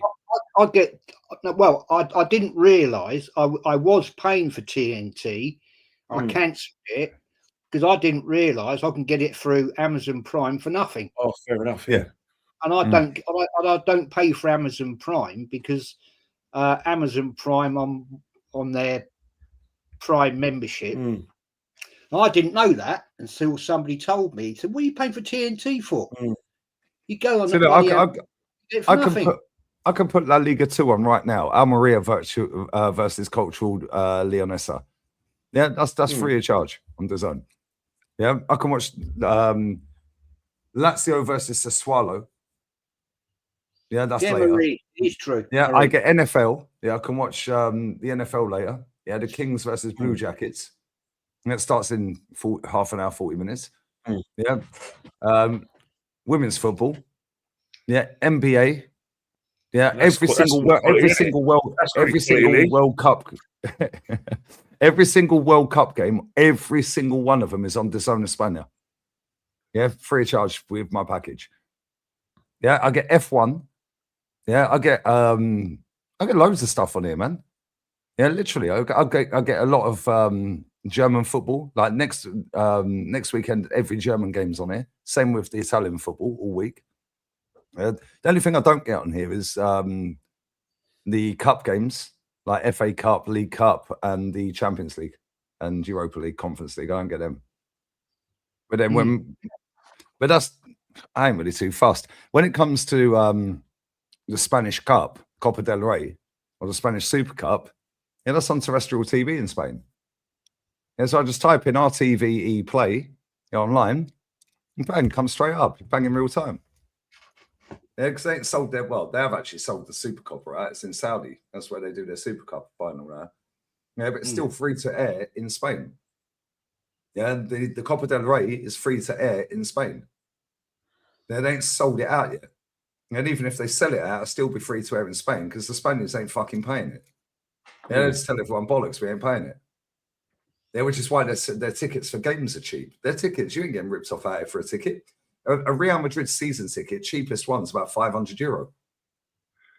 But the thing about it, right, is that would that change? Supposing, I think with English football, what we got with English football is that we got a situation where the demand's so high, and I think a lot of that demand is because of the way the Premier League's been it's been promoted. You got to shake the Premier League's hands. They're the biggest bunch of wowsers going. They're pork chops, they're wazzocks, and they're the biggest crooks in football. That's why whenever I hear Arsenal fans talk about Man City being corrupt and 115 charges, I think, what? You're expecting a corrupt organisation like the Premier League to actually deal with corruption when they're the biggest crooks ever. I mean, good luck with that one. But when you talk about the Premier League, what they do really well is promote the hell out of this league. Yeah, it's like McDonald's. McDonald's promoting their marketing so good. That's why they're the most consumed food every day. Yeah, and the food's not all that anyway. This is why when people say to me, "Yeah, the Premier League's the best in the world." Okay, cool. Is McDonald's the best restaurant in the world then? Because it's the one that's got the most fucking people going in every day. 69 million people go in that restaurant every day. All right. The thing with the Premier League, right, is for every every player, every Ginola, every Rotelli, every Cantona, every Henry, you get players like Carlton Palmer who can't track a ball. Or you get people like Joey Barton, who's more known for being in that out of prison than actually playing football. But that's the Premier League in itself. It's one of the biggest myths ever. There's a great competition, but the fact is, if you go to the United States, it's one of the, basically, it's a massive seller in the United States where they're packing out stadiums. TV executives and businessmen are falling over themselves to buy Premiership clubs. It's doing a massive job.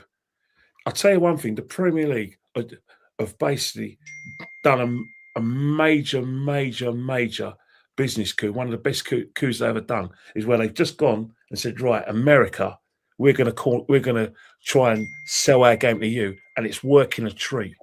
They are conning Americans into thinking our product is one of the best in the world when the football is SHIT at the moment. But the Americans are buying it. I shake their hands. FIFA are seeing what the Premier League are doing, and they're doing the same thing. They're trying to sell their product to the Premier League. That's why Donald Trump's got a Nobel Peace Prize. Donald Trump probably thinks football's golf. Yeah. I don't say that to the Scottish, mate. They want to kill him up in Aberdeen, mate. Is the World Cup going to be on BBC and ITV, or will it be on? Yeah, it is. But Jez, the BBC aren't sending any of their. They're only going to send their. They're not going to send all their pundits to the World Cup. They're going to be basically somewhere outside the United States to save money. But ITV, who've got no money, are sending all their pundits to a centre in the USA. But they've got no money. Make it make sense, mate. The whole thing is just a farce, isn't it? Let's just be real with it. Yeah, there should. I know they won't ever allow this to happen. There should be one channel that you can just pay a subscription, £100 a month, and watch every game around the world. Yeah, right. Every single league, every single game, £100 a month. Yeah, think how many people that do that. And do you know what's going to happen soon? I've been saying this for about 5 years.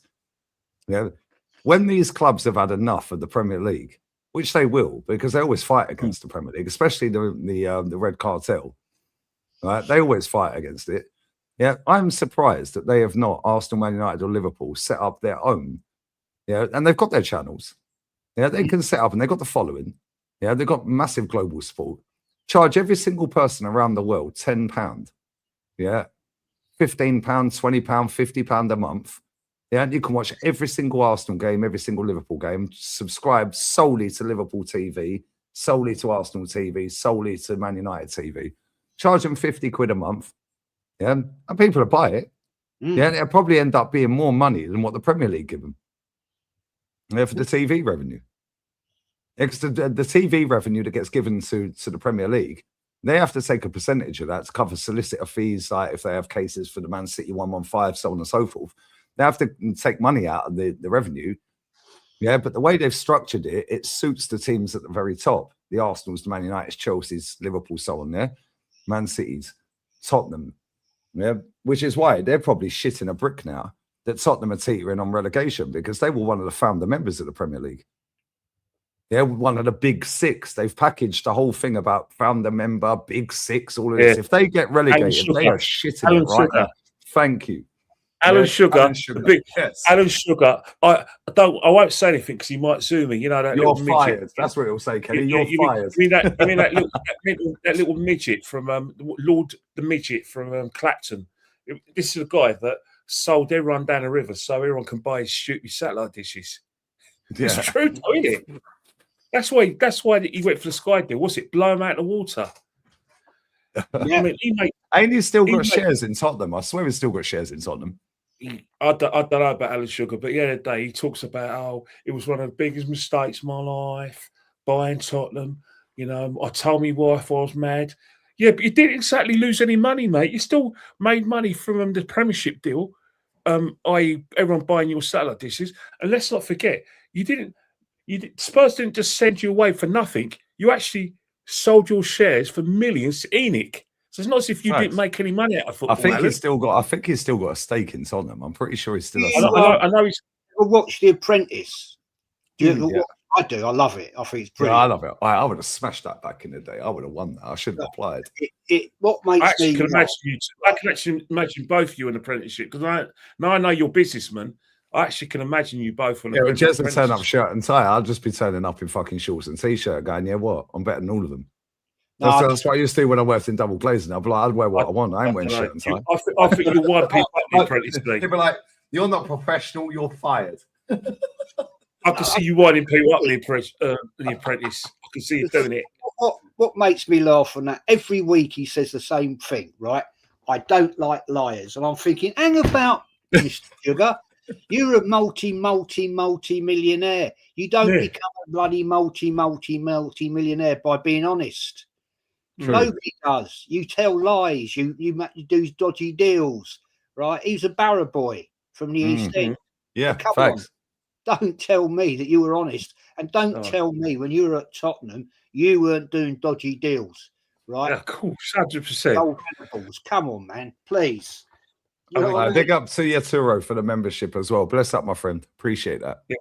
The other funniest thing, right, is that he actually started Amstrad, where he was selling Kyle radios out the back of the car. I mean, back of the car, like Del Boy.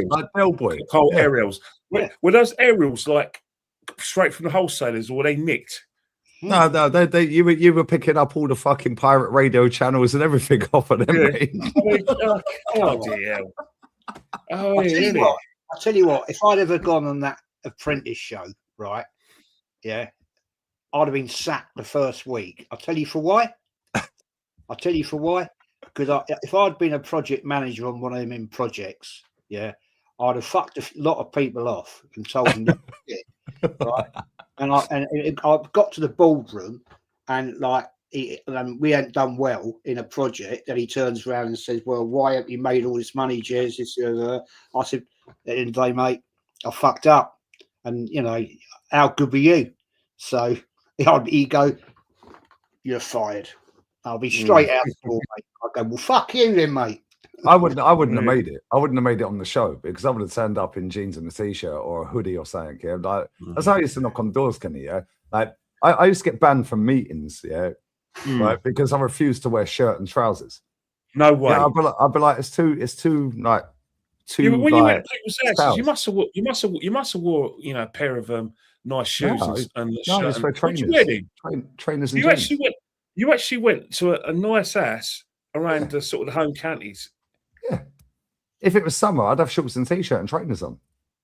Yeah, and do you know what? When we were doing jobs, I used to get the sheet where the job sheet. Yeah, so I'd turn up and the fitters were fitting the windows. I never used to knock. I just would walk in their house.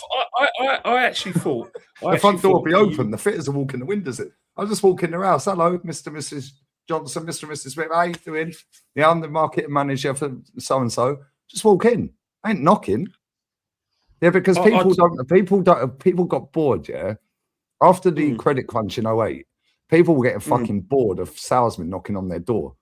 Yeah, especially when they're you used to have NTL. Do you remember NTL back in the day? They were fucking everywhere. Right, They every single estate I used to go and knock on doors in. Yeah, NTL would be there. Then you had Anglian windows, Safe Star windows, Zenith windows, fucking Everest windows. You had everyone. Yeah, and it was like. Then you had the local fucking travellers. Yeah, they'd be like, "What you selling, sir?" I'll be like, "What you fucking selling?" And then I'd be like, "Okay, let me guess, Fisher and Godwin." Yeah, then I started working for a company called Weathersteel down in Oxfordshire. Yeah, fucking bro. Some of the stories I could tell you about this guy called Marty. I'm not going to say his surname, but fucking hell, bro. That was proper fucking traveller paradise around there. The amount of driveways and fascia and guttering they were doing around there, yeah. It's crazy. Same with Stevenage. Yeah, but it's all falling down now. Yeah, it all falls down about a week later. First winter. Fair play to them. Them travellers know how to make money, mate. Fair play to them. They work in roads, isn't it? And they stupidly had these travellers in to do their big drive area, right, and. They turned up, pitched up, and I don't know the people, so it's not for me to say anything. The travellers turned up, dug it all out, right? And I was watching them. I'm thinking that ain't gonna last. They put about half an inch of scalpings down. The driveway had a slope on it up to their 6 inches below their front door. By the time they finished it, they had about an 18 inches bloody gap. Yeah. Right. Go back a week later, the middle of the fucking drive sunk. I was going to say the first winter, Yeah, but things they got dough, though, mate. They got dough. the water's running back to the house because it was the wrong angle, right? Yeah. So they Well, you got to rate it, man. Fucking, they're very good at fucking selling. They're elite level salesmen. Yeah, but they don't, everything's cash. Everything's cash. Oh yeah, but they're elite level salesmen. They're so convincing. You know, I've been the Tyson Fury fights and Billy Joe Saunders fights. I swear to God, it's an experience. You've got to go to an event when a traveller fight is fighting. Because I'll tell you one thing, right? The rules don't exist. Yeah, they all stand on the seats, and they don't. And if you tell one to go, if you tell one to sit down, it's like a domino effect because you've got to tell 50 people in front of you to do the same, and you've got to do it around the back. It's experience in itself, and the clothes and everything they got is brand new. You can see like the tags on the clothes. The trick they used to do in Milton Keynes, right? Yeah, around Milton Keynes shopping centre was fucking class. Yeah, they turn up in a pimped up fucking brand spanking new Range Rover. Yeah, or a nice flash Mercedes. Yeah, hello. Do you want to buy a Rolex? Yeah, the amount of people they'd stitch up or a fucking a laptop. Yeah, they show you the watch and all of this and that, and then they go, "Oh, let me just get one out the boot for you."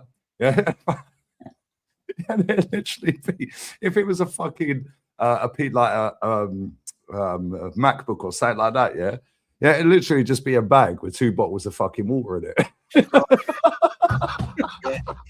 If it was a watch, I swear they just put some rocks in this box here and package it all up. They're fucking geniuses, man. Yeah, you got to rate it, man. Yeah, and you never see them again. Enough to buy it, and they're fucking stupid enough to buy it. It's not their fault. I rate it, man. When I used to be out knocking on doors, I used to see them all the time, man.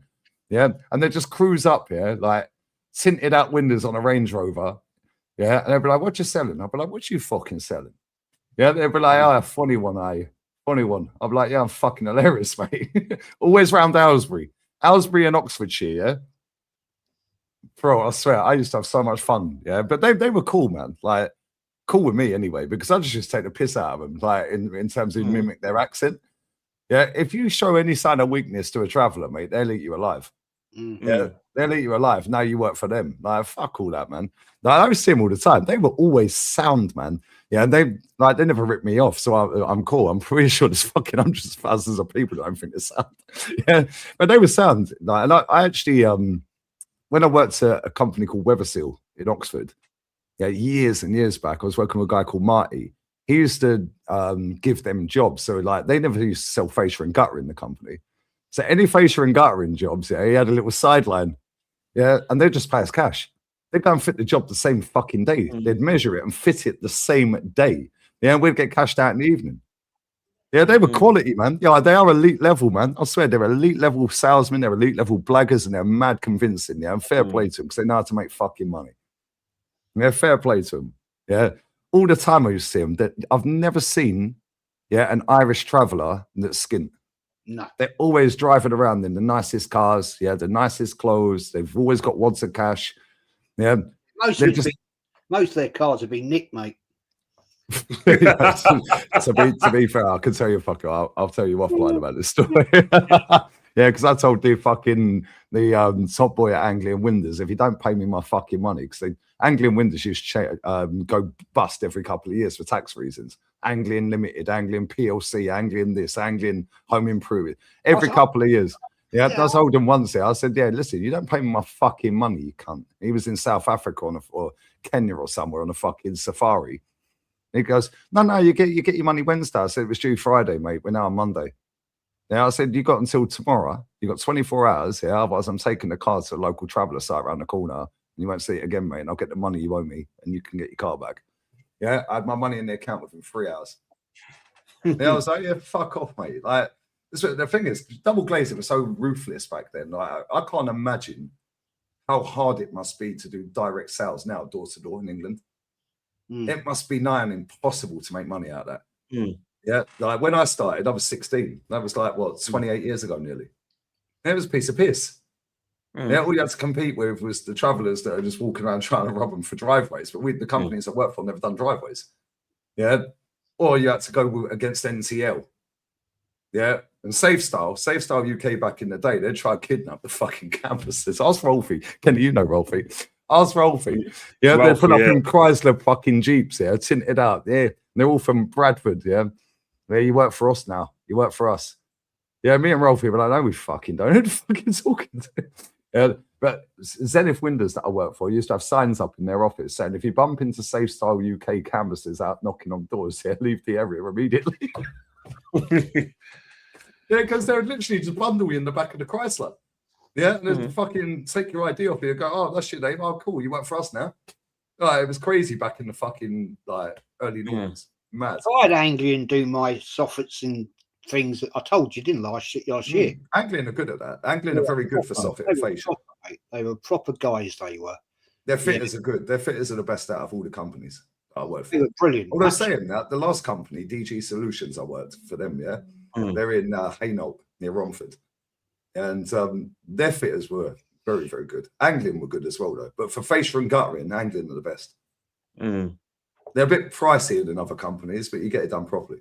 Yeah, but I want it done properly. And I got a 30-year guarantee that will see me out. You know what I mean? And that's his Safestyle had just gone bust. About time. Yeah, about time. Yeah, about time, mate. Yeah, that company, bro, I swear. Ask Rolfie, me and Rolfie, I swear. Me and Rolfie were fucking working there for years, man. With the owner, he used to do the advert. That's the company. Dave Brown, his name is. Yeah, it's absolute cringe. You buy one, you get one. I'll see you buy. You get one free. You buy exactly like that in real life as well. That guy is 100. He had his daughter doing it. Fucking hell, what a mess she was. Jesus. Yeah, that guy's exactly the same in real life. Yeah, exactly the same. Just 100 mile an hour, mate. Like fucking loud. Like he's from Burnley or Blackburn. Free. You buy one. I think it's from Burnley because at the same time we were working there was that Bank of Dave. Yeah, do you remember that TV program, Bank of Dave? And he was from Burnley. He set up his own bank. Yeah, fucking, it was fucking mad, mate. Them times were crazy, but I swear, yeah, doing that job taught me life because there was no social media when I first started doing it. Yeah, and it was like just go out there. Nobody could go on. Like you could go online, but nobody was really going online to like get a quote for Windows. So it was just fucking easy, man. All you got to do now is you just have to go on the internet and just go rate the people, and you get everything you need. Or you just go on there, type your measurements, and they'll give you a quote straight away. That's what I'm saying. Doing door-to-door sales now must be fucking impossible, mate. I could never do that. Yeah, and me and Tony, you know, Kenny, yeah, me and Tony were fucking elite level at that. Yeah, but I can't imagine going back and doing that now. Yeah, I just ain't got the patience for it anymore. And that's why I hate people, because the amount of times you just knock on people's doors, oh, we're moving. I'll be like, I'm sorry, I didn't see your sold sign. It's like, imagine doing that now, you get a knife in your neck. Yeah, but wasn't Tao doing that sort of thing? Tao used to sell conservatory roofs back in the day, yeah. That's how I met him. Because he used to do conservatory roofs. Me and Tony used to do double glazed windows and doors. Oh, all three of you worked together? No, me and Tony worked together, but Tao worked for a different company. But yeah, it's mad. Yeah, it was fucking crazy, man. Them times were good though. It was a good laugh. Yeah, and it was like good money as well. Very good money. But just like I did it for 21 years. The last 3 years I was bored. Yeah, you were still doing that though when you first started your channel. I remember you were doing it. Gun bang or what? Yeah, it's gun bang, wasn't it? And you were still. I used to make me laugh because I used to watch you when I was in my office, right?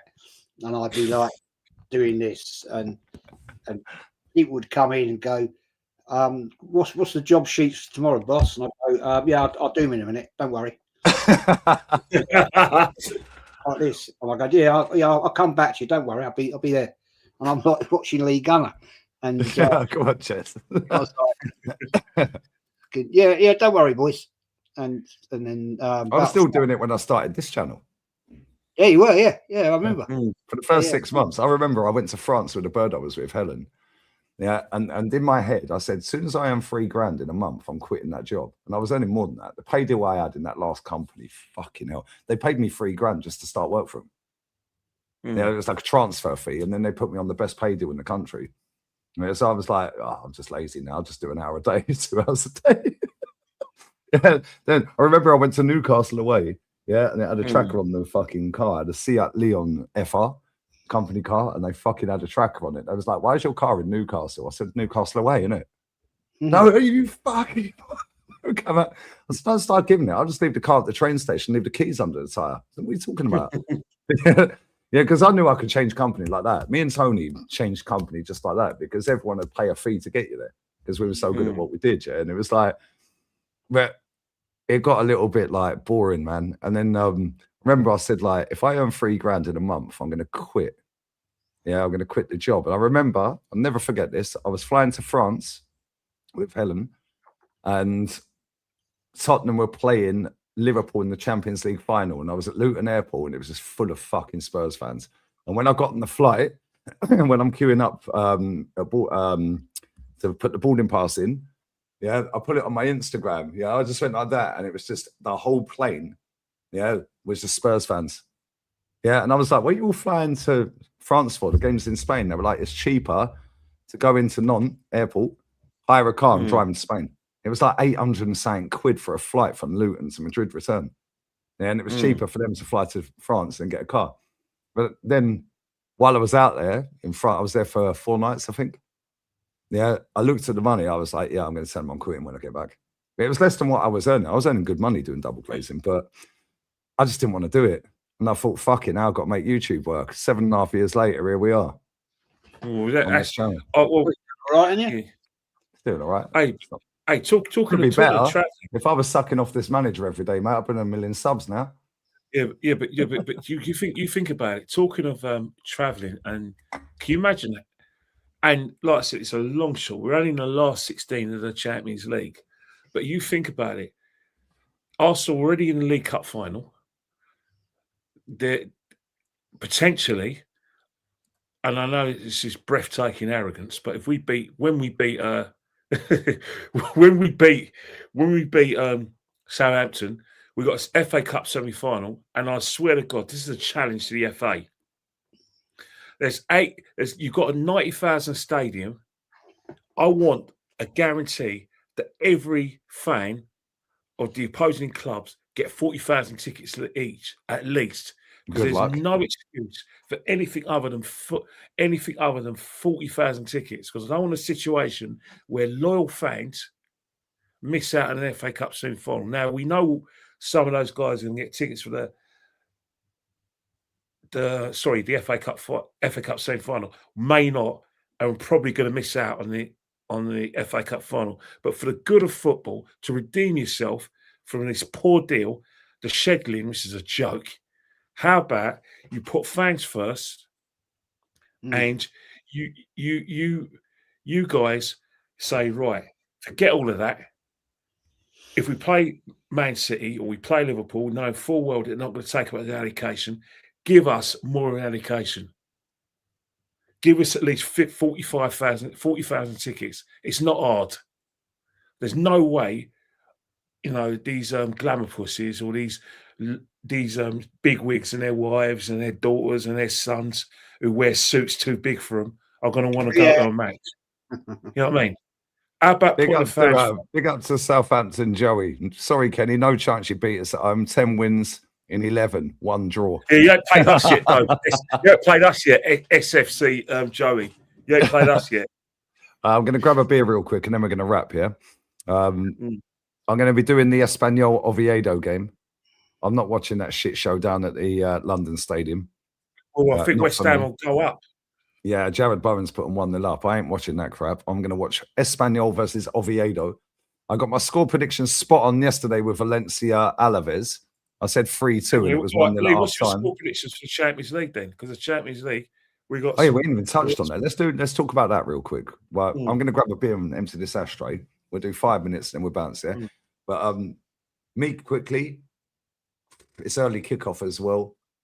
Yeah, 5:45. I'm going to say 1-1. I'll say 1-1 for that game, but I need to see the starting 11. But right now, I'd give it a 1-1. It's going to be a strong team. They keep the ball on the ground. Yeah, they keep the ball on the ground, which is going to be a problem, and they can cross a ball. Yeah, but I think we'll scam a corner and we'll draw 1-1. But we'll see. But I don't know. It depends what his team selection is. Yeah, I want Nkappi He's at a left back. national teammate. He has to. He's got no choice. But you think about it logically, right? If we played 9 changes and he played no midfield against Munich, Declan Rice is going to play, Jez, alongside Zubimendi and Eze, because according to the Norwegian FA, they expected Odegaard to be back fit before the end of March, whenever that is. So, so obviously Norway qualified for the World Cup. They're going to want him to sort of like show his face at the friendlies at the end of the month. So that's probably going to be fit. And then Martinelli and Trossard, take your pick. They're both crap, but they're going to play on the left wing, and then on the right hand side it's going to be Saka. And then Gyökeres, in it. They're going to play up top. So the team's going to kind of pick itself, innit? Well, it does. Yeah, you're totally right. It does. And this is because, this supposedly big squad we've got. But that don't work, does it? And talking about that prediction for Wednesday night, I'm actually going to go on that one. 2-0 Arsenal. I fancy. Do you think it's because the way in Europe we get kind of more time on the ball and we tend the pace is a bit slower, that the pace is a bit slower, that it might suit us, and we could play in sort of like little shorter bursts, like pass the ball, slow it down, and then in the last third, that's when we can be at our fastest. Do you think that will suit us better? I do. I think we've proven that this year. Whether that will be the likes if we get through this round, and we end up meeting. Who do we end up? I've forgotten who it is. If we beat Lisboa or like Bodo Glimt, then that could be a bloody banana skin. That one. That's right. Yeah. No, we're the best team in the world, Jez. They beat Man City, didn't they? Yeah, but they're crap, innit? Yeah, they're washed. They got 115 charges. Fuck them. Yeah, but the thing is, it's a plastic pitch, isn't it? Whatever you want to call it. It's a fake pitch, as I call it. The way we play at the times is a bit plastic, you know what I mean? Yes. So that could be a potential banana skin. I'm not saying it will, but I'm gonna stick with my prediction for Leverkusen on Wednesday night, 2-0 Arsenal. I'm just watching some bird on the pitch at Espanyol with an electric guitar, fucking giving it like large and in charge. What's that all about? Angela, I thought a football match. What's she doing on the pitch? I don't know. The game was supposed to kick off now, but welcome to Spain, Kenny. Yeah, they always kick off 2 minutes late. Well, they haven't had their dinner yet. The stadium won't be empty in 80 minutes, by the way. Yeah, yesterday, that Valencia game, the whole stadium was rammed even after full time. And that finished at 11:10. Why didn't they need to go and get their tapas and get up for work? Kenny, do you know when the tickets go on sale for the quarterfinal? I think what's happening. We'll hear. Let's see. I'll be very surprised. I think we're going to hear something around Thursday. It's always around a Thursday or Friday where I think we're highly likely to hear something. I'll be surprised. It'll probably be after the Champions League game, I'd imagine. Yeah, I think so. Yeah, definitely. And I think what's happening is that it depends how much does St Mary's hold? About 30. If it holds about 30,000, we're talking about not a big ground. If it holds about 30, I reckon it holds about 32,000. So we're talking about 4,000 tickets going to Arsenal, because we get 15% of the gate in terms of allocation, and our fans ain't any problem. So that's the situation where the police ain't going to sort of stick their noses in where they ain't wanted. And I say that because it's. Can you imagine if we had a team like, if say we had Tottenham in their 62,000 ticket stadium, we won't be allowed to get 6,000, 9,000 tickets because of the police. Yeah, exactly. They don't. It's ridiculous. The police run the show when it comes to yesterday. against the Old Firm because they upped the ticket allocation. Yeah. Celtic to Yeah. 7,000. Yeah, first time in God knows how many years, and it all kicked over. So, Oh, Jez, and Jez, looks like it's going to be VAR at Wembley. There was a situation 30 minutes ago. There were, what's it? I think it's, what's his name there? Traore. Looks like he got slightly clipped. VAR said no can do. Traore and Coyote had a collision. Coyote's gone for the ball. Traore's on the floor, and he's looking at it to see if he's going to give a penalty. It's highly likely that West Ham are going to get a penalty. 1-1, by the way, by Jared Bowen and Igor Thiago scored for Brentford. And the referee's looking at it. 1, 2, 3. He's gonna do that. And as we speak, he's going to make an announcement. I've got the volume down, but let's see. Well, I'm not going to hear what he's going to say, but it looks like he's going to give a penalty. Of course he is. As soon as he's giving it the fucking straight to the camera, it's a pen. It's penalty to West Ham. So if you want to stay with that, Jared Bowen is probably going to step up. West Ham need it. Bloody hell. Keith Andrews has got some lovely curls, by the way. Not that I care. Right. Yeah, We're so finally about to kick off in Espanol. There we go. 3 minutes Traore later. got. Yeah, so we just gonna wait for Jared Bowen Jared to Bowen have to his score. We already know he's going to score. He'll slap it straight down the Well, middle. we don't know that. Who's in goal for Brentford? I don't know. Yeah, Coyote is still arguing with the referee. as you do. As you do. I mean, it's like he's going to change his mind. Exactly. Yeah, I've seen a referee change his mind. yeah. When? Jared Bowen's got the ball in his hand. You know he's going to score. Yeah, Kelleher's in goal for them. So both teams have gone really strong for that game. So Brentford have got. Yeah, well, that's good Brentford because got Fulham are an strong. absolute fucking disgrace to English football, by the way. Yeah, they ain't won a Trove Major Honour in their entire existence. They're 12 points clear of safety, and they made 9 changes yesterday. 2-1 West Ham. Did it go 2-1. down the middle? No, he went down the keeper's. He went down the keeper's right hand side. 2-1 up. 2-1. Jared Bowen's got both goals. Game on. Good. Get rid of Brentford as well. Waste of time. They ain't won nothing ever either. Brighton, another one. Get rid of them. Yeah, all these clubs just need. Why is there so many? Why is there so many clubs in London? They're just fold off of these clubs. You don't need this many clubs. They don't even bother. I get it, mate. Can you imagine? You know, like what we haven't touched on, and it's one of the loudest kind of fears in football. Well, not for us, but I'm going to put my nuts on the table, and I'm going to say,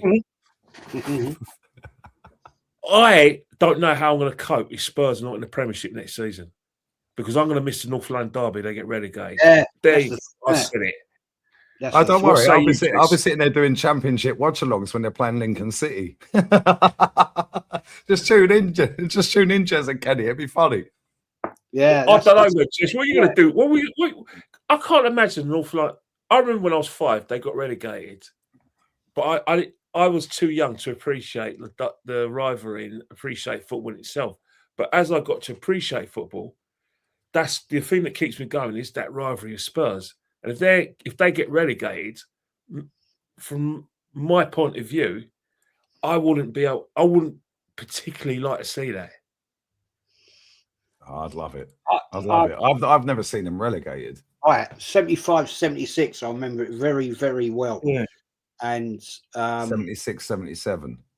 was it? I thought it was 75, 76. Maybe I'm wrong. I thought it was 75, 76 season. Oh, but the chat. I think they've only been relegated. Go on. I might be wrong. But you're not normally, so maybe I'm wrong. The chat are actually brutal. Look at them. They're saying North London not forever. Spurs versus Millwall. Obviously, Kieran.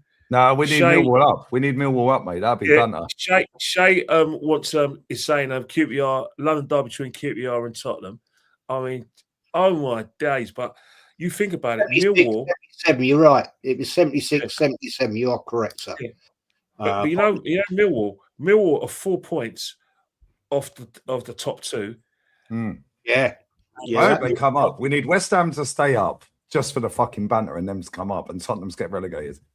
Because you know Millwall will just fucking they're not like they used to be.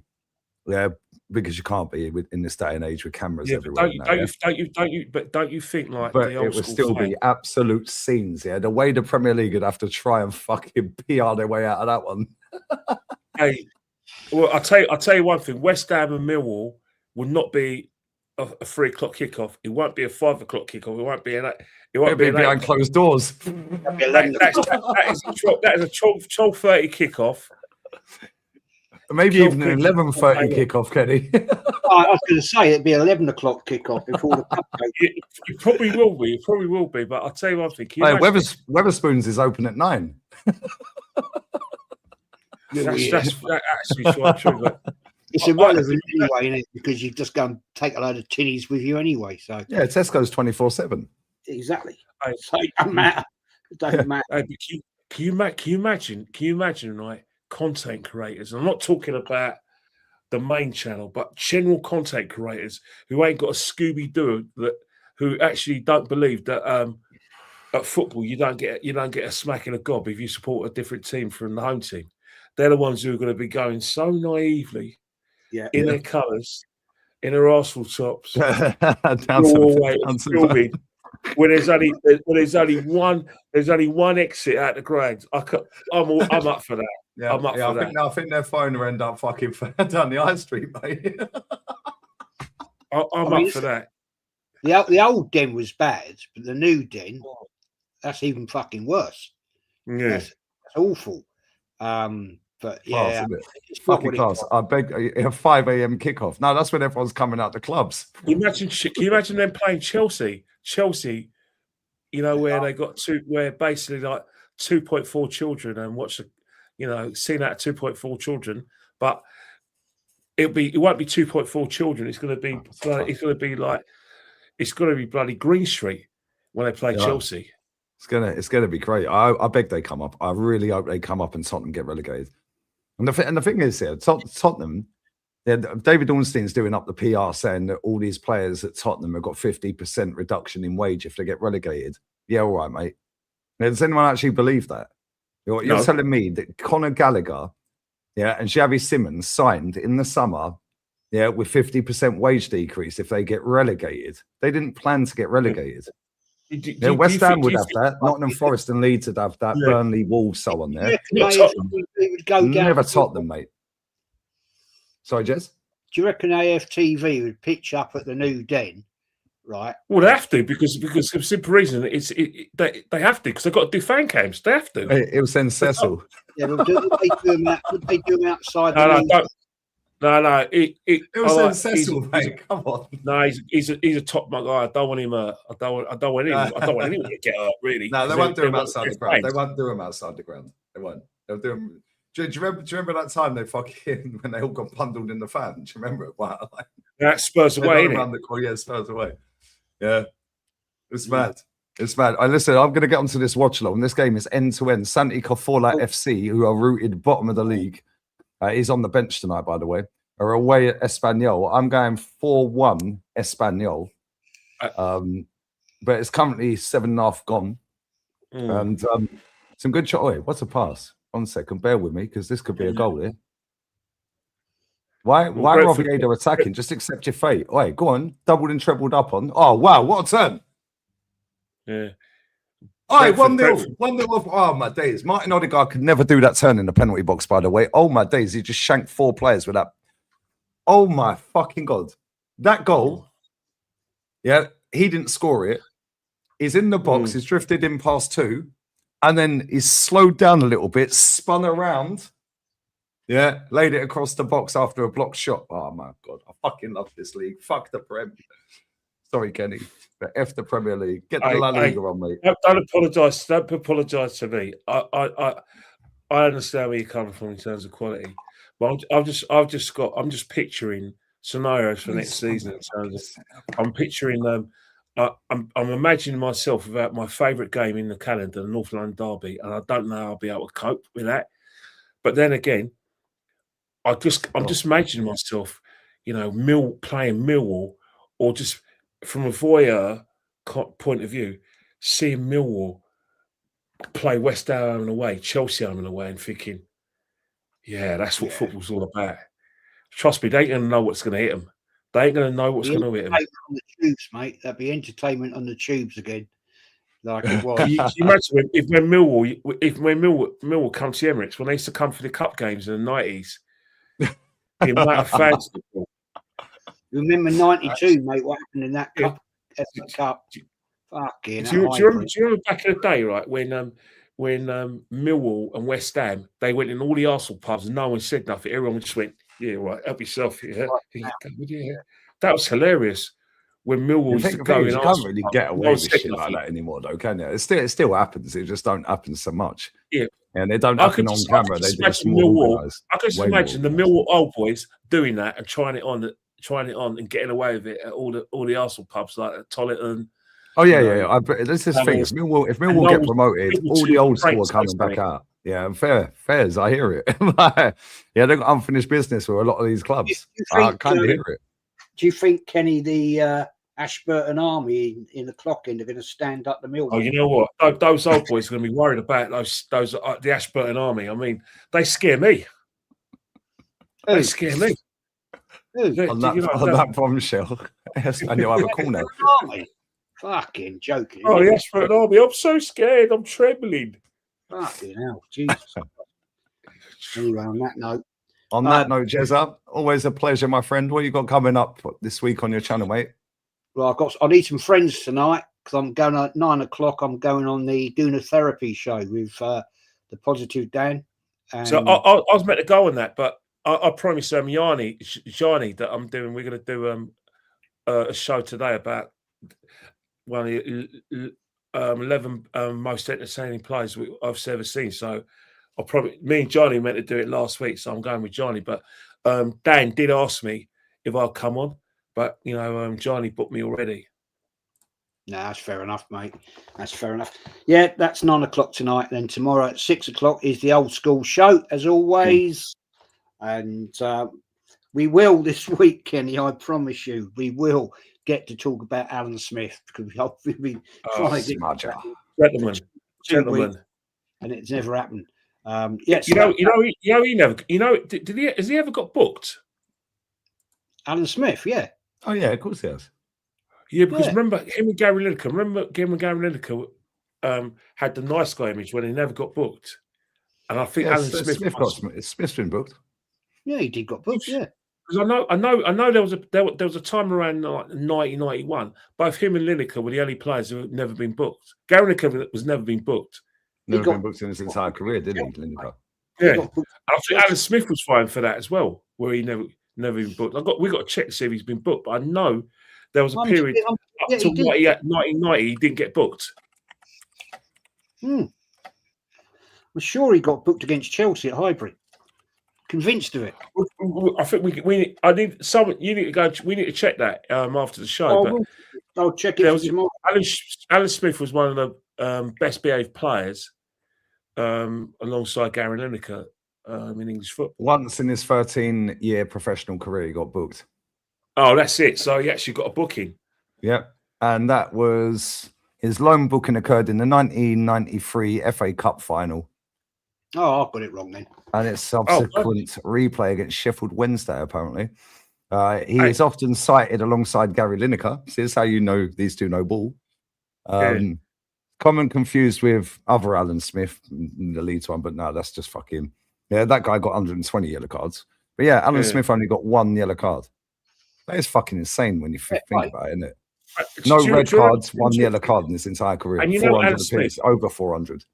And you know Alan Smith played in the Battle of Highbury in '89 when there was a punch up against Norwich, and he was actually one of the players that got attacked by the Norwich players when we were 3-2 down and we won 4-3.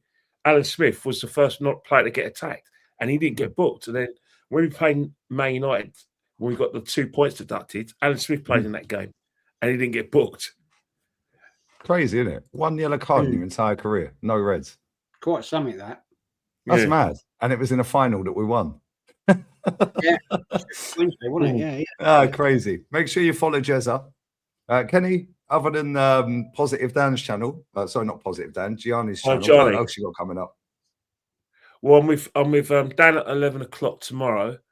I'm with Jez tomorrow at 6. So, and obviously we've got a massive game against Leverkusen. So we're doing fan cams. Firstly, I don't know what I'm doing with DJB. I don't know. And then for Saturday, rearranged game brought forward because of UEFA, like I said, concerns against Everton. 5:30 kickoff. At the same time, Sky have had to bite the bullet because Chelsea are playing Newcastle at the same time at 5:30, both on Sky Sports. And then 2.5 hours later, Man City are playing West Ham at the London Stadium. So is that going to be 3 point London Stadium for Man City, or West Ham going to try? On that bombshell, I'm raiding the other channel. This game is class, by the way. End to end, Espanyol just missed an absolute fucking sitter. They're 1-0 down to Santi Cazorla FC, who are rooted bottom. What a save that is. I've just seen the reverse angle. He saved it. What a save. After that, I'm done. Tomorrow, I'm back with rants. So, yeah, man, we'll be back again. And then Champions League tomorrow night. Who's the only kickoff tomorrow night? It is tomorrow night. Galatasaray versus Liverpool. I will be there. And then I'll be sitting there. And I'll be sitting there watching everyone tell me La Liga shit when Tottenham get put absolutely expeditiously in a fucking body bag. Yeah, and so do Newcastle. Oh, but it's Newcastle. Barca are beating them already. Would you put your house or everything you own on both of them two teams winning? Oh, I like you beating Spurs. 100%. I know they're bad, but we only know they're bad in the league. But we know that in the European Champions League, somehow they find something. Kenny, Lookman, Griezmann. Can you imagine Sorloth against Dragoshin? Lookman, Alvarez. Dragoshin might be playing though, because remember, Coutie's not suspended, and remember Van der Ven's not suspended, so they're going to have Coutie. Sorloth will play tomorrow. They'll have Lookman, Sorloth, Alvarez. They'll have Giuliano Simeone. I'm all for it. Griezmann to come off the bench. Yeah, they're going to get banged tomorrow. That's going to be a cricket score, like 4-5. Yeah, we know that Atleti can just stink a gaff out if they want to. Yeah, but with their attack, and Llorente's been on smoke. Simeone's son's been playing really well this season. Alvarez has fell off a little bit. Yeah, but Lookman's hit the ground running. Yeah, and Sorloth's a massive problem. That guy is fucking built like a shithouse, bro. He's going to bully them soon. Them two can't defend. So don't be surprised if one of their centre backs gets sent off tomorrow, Tottenham. Well, we know that Coutie's good on the ball, and we all know that basically Van der Ven's like a flat track bully. That he's not quite a big man without his mate Coutie next to him. The fact that he's called Coutie, they got Mickey and they got Destiny as 3 of their back 4. Yeah, is this the Mickey Mouse fucking clubhouse? What are we doing it? I big up Percy as well, man. They walked out at half time on Thursday. Oh, it was class. It was class, wasn't it? Fucking brilliant. Yeah, absolutely gold. But listen, big up Unique as well. Big up everyone who's locked in, like, shared, commented, sub, donated, members, all that. Make sure you sub to Matty, DJB, Kenny, and to Jezza. All the links are in the live. Way just over the bar from Espanyol. This game has been fire. Nearly 18 minutes gone. This Dolan guy used to play for Blackburn. But anyway, I'm getting on to this watch along, guys, and then I'm done. I'll be back with rants tomorrow, and then obviously Galatasaray versus Liverpool, and then them 2 late kickoffs.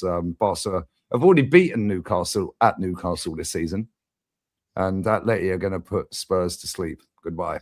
Adios. We're out. Rate the other channel. I'll be 90 seconds. Love. Goodbye. See you later.